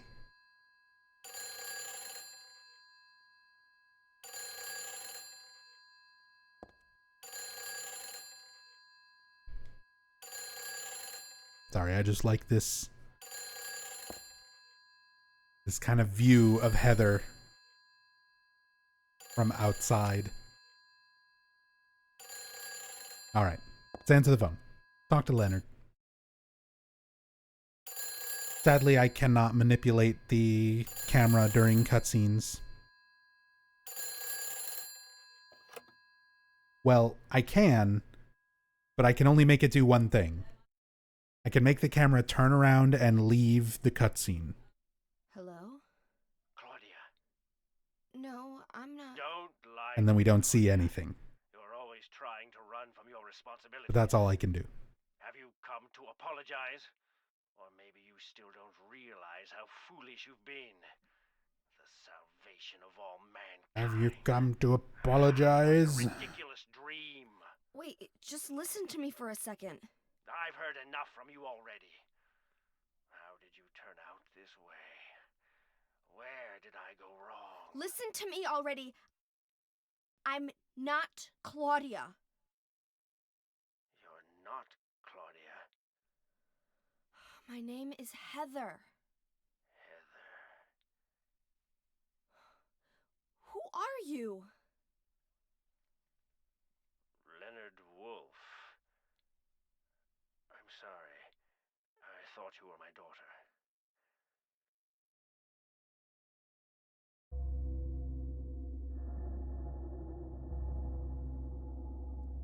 Claudia is your daughter? Oh, so you know her, do you? Are you one of her followers? No. One of her followers? When I find her, I'm... I can feel the hatred. What? Behind your words, the anger. You plan to kill her, don't you? I'm sorry, but... She killed my father. She's a fool. But she's still my daughter. Would definitely play Dead by Daylight for the first time in 6 months if they added his outfit fully. But I see it's too late. I really wish they would rework some of Cheryl's outfits in Dead by Daylight. Help you? Because they gave her some shirts and things that she has in this game as unlockable outfits. Where are you now? But in this game, when you have those shirts equipped, Heather wears jeans. Like full-length blue jeans. And in Dead by Daylight, you can't wear that shirt with blue jeans. It forces you to wear Cheryl's skirt. And she has blue jeans on one of her alternates. The end of the hall in the So it makes no sense.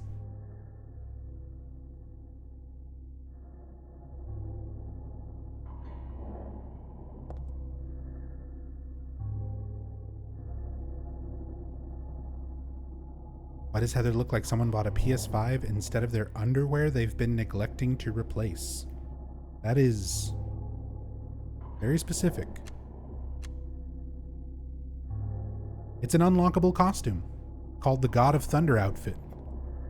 It's the only one of Heather's outfits that was designed entirely by this game's monster designer, Masahiro Ito.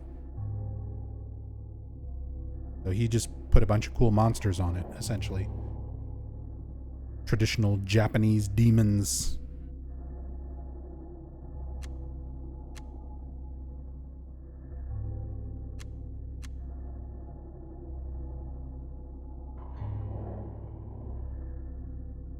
Are those real tattoos or one of those fake tattoo sheer shirts you can buy at Hot Topic?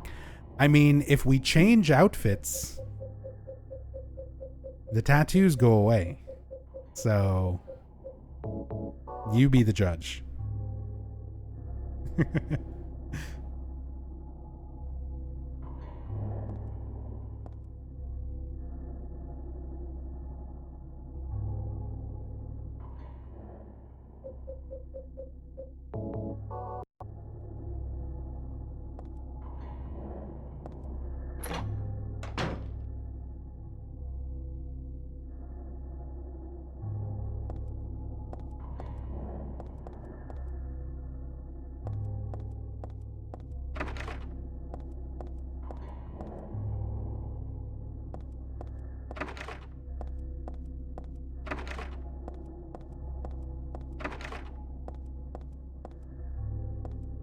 Why not both? She has God in her after all. True.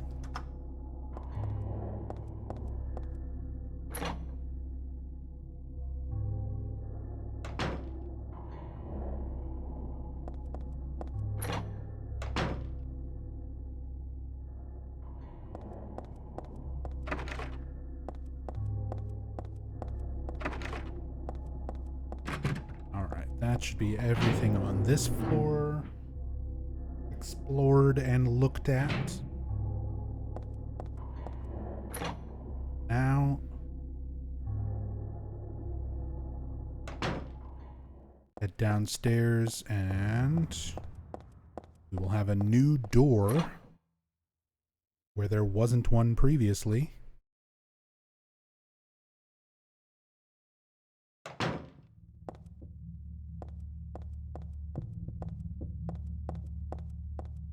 Although, before we do that, let me make sure to double check everywhere.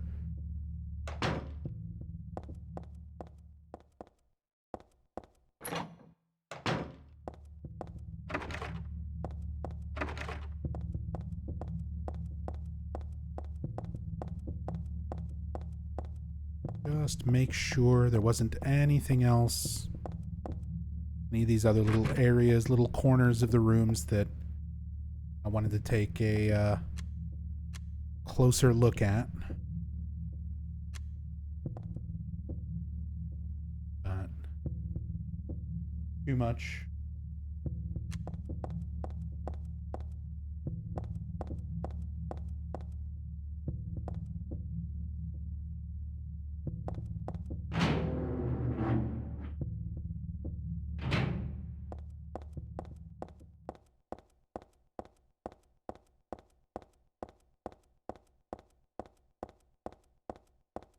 And there it is. The M blank door. You can see all the rest of these are numbered the way that they're supposed to. And this door should not exist.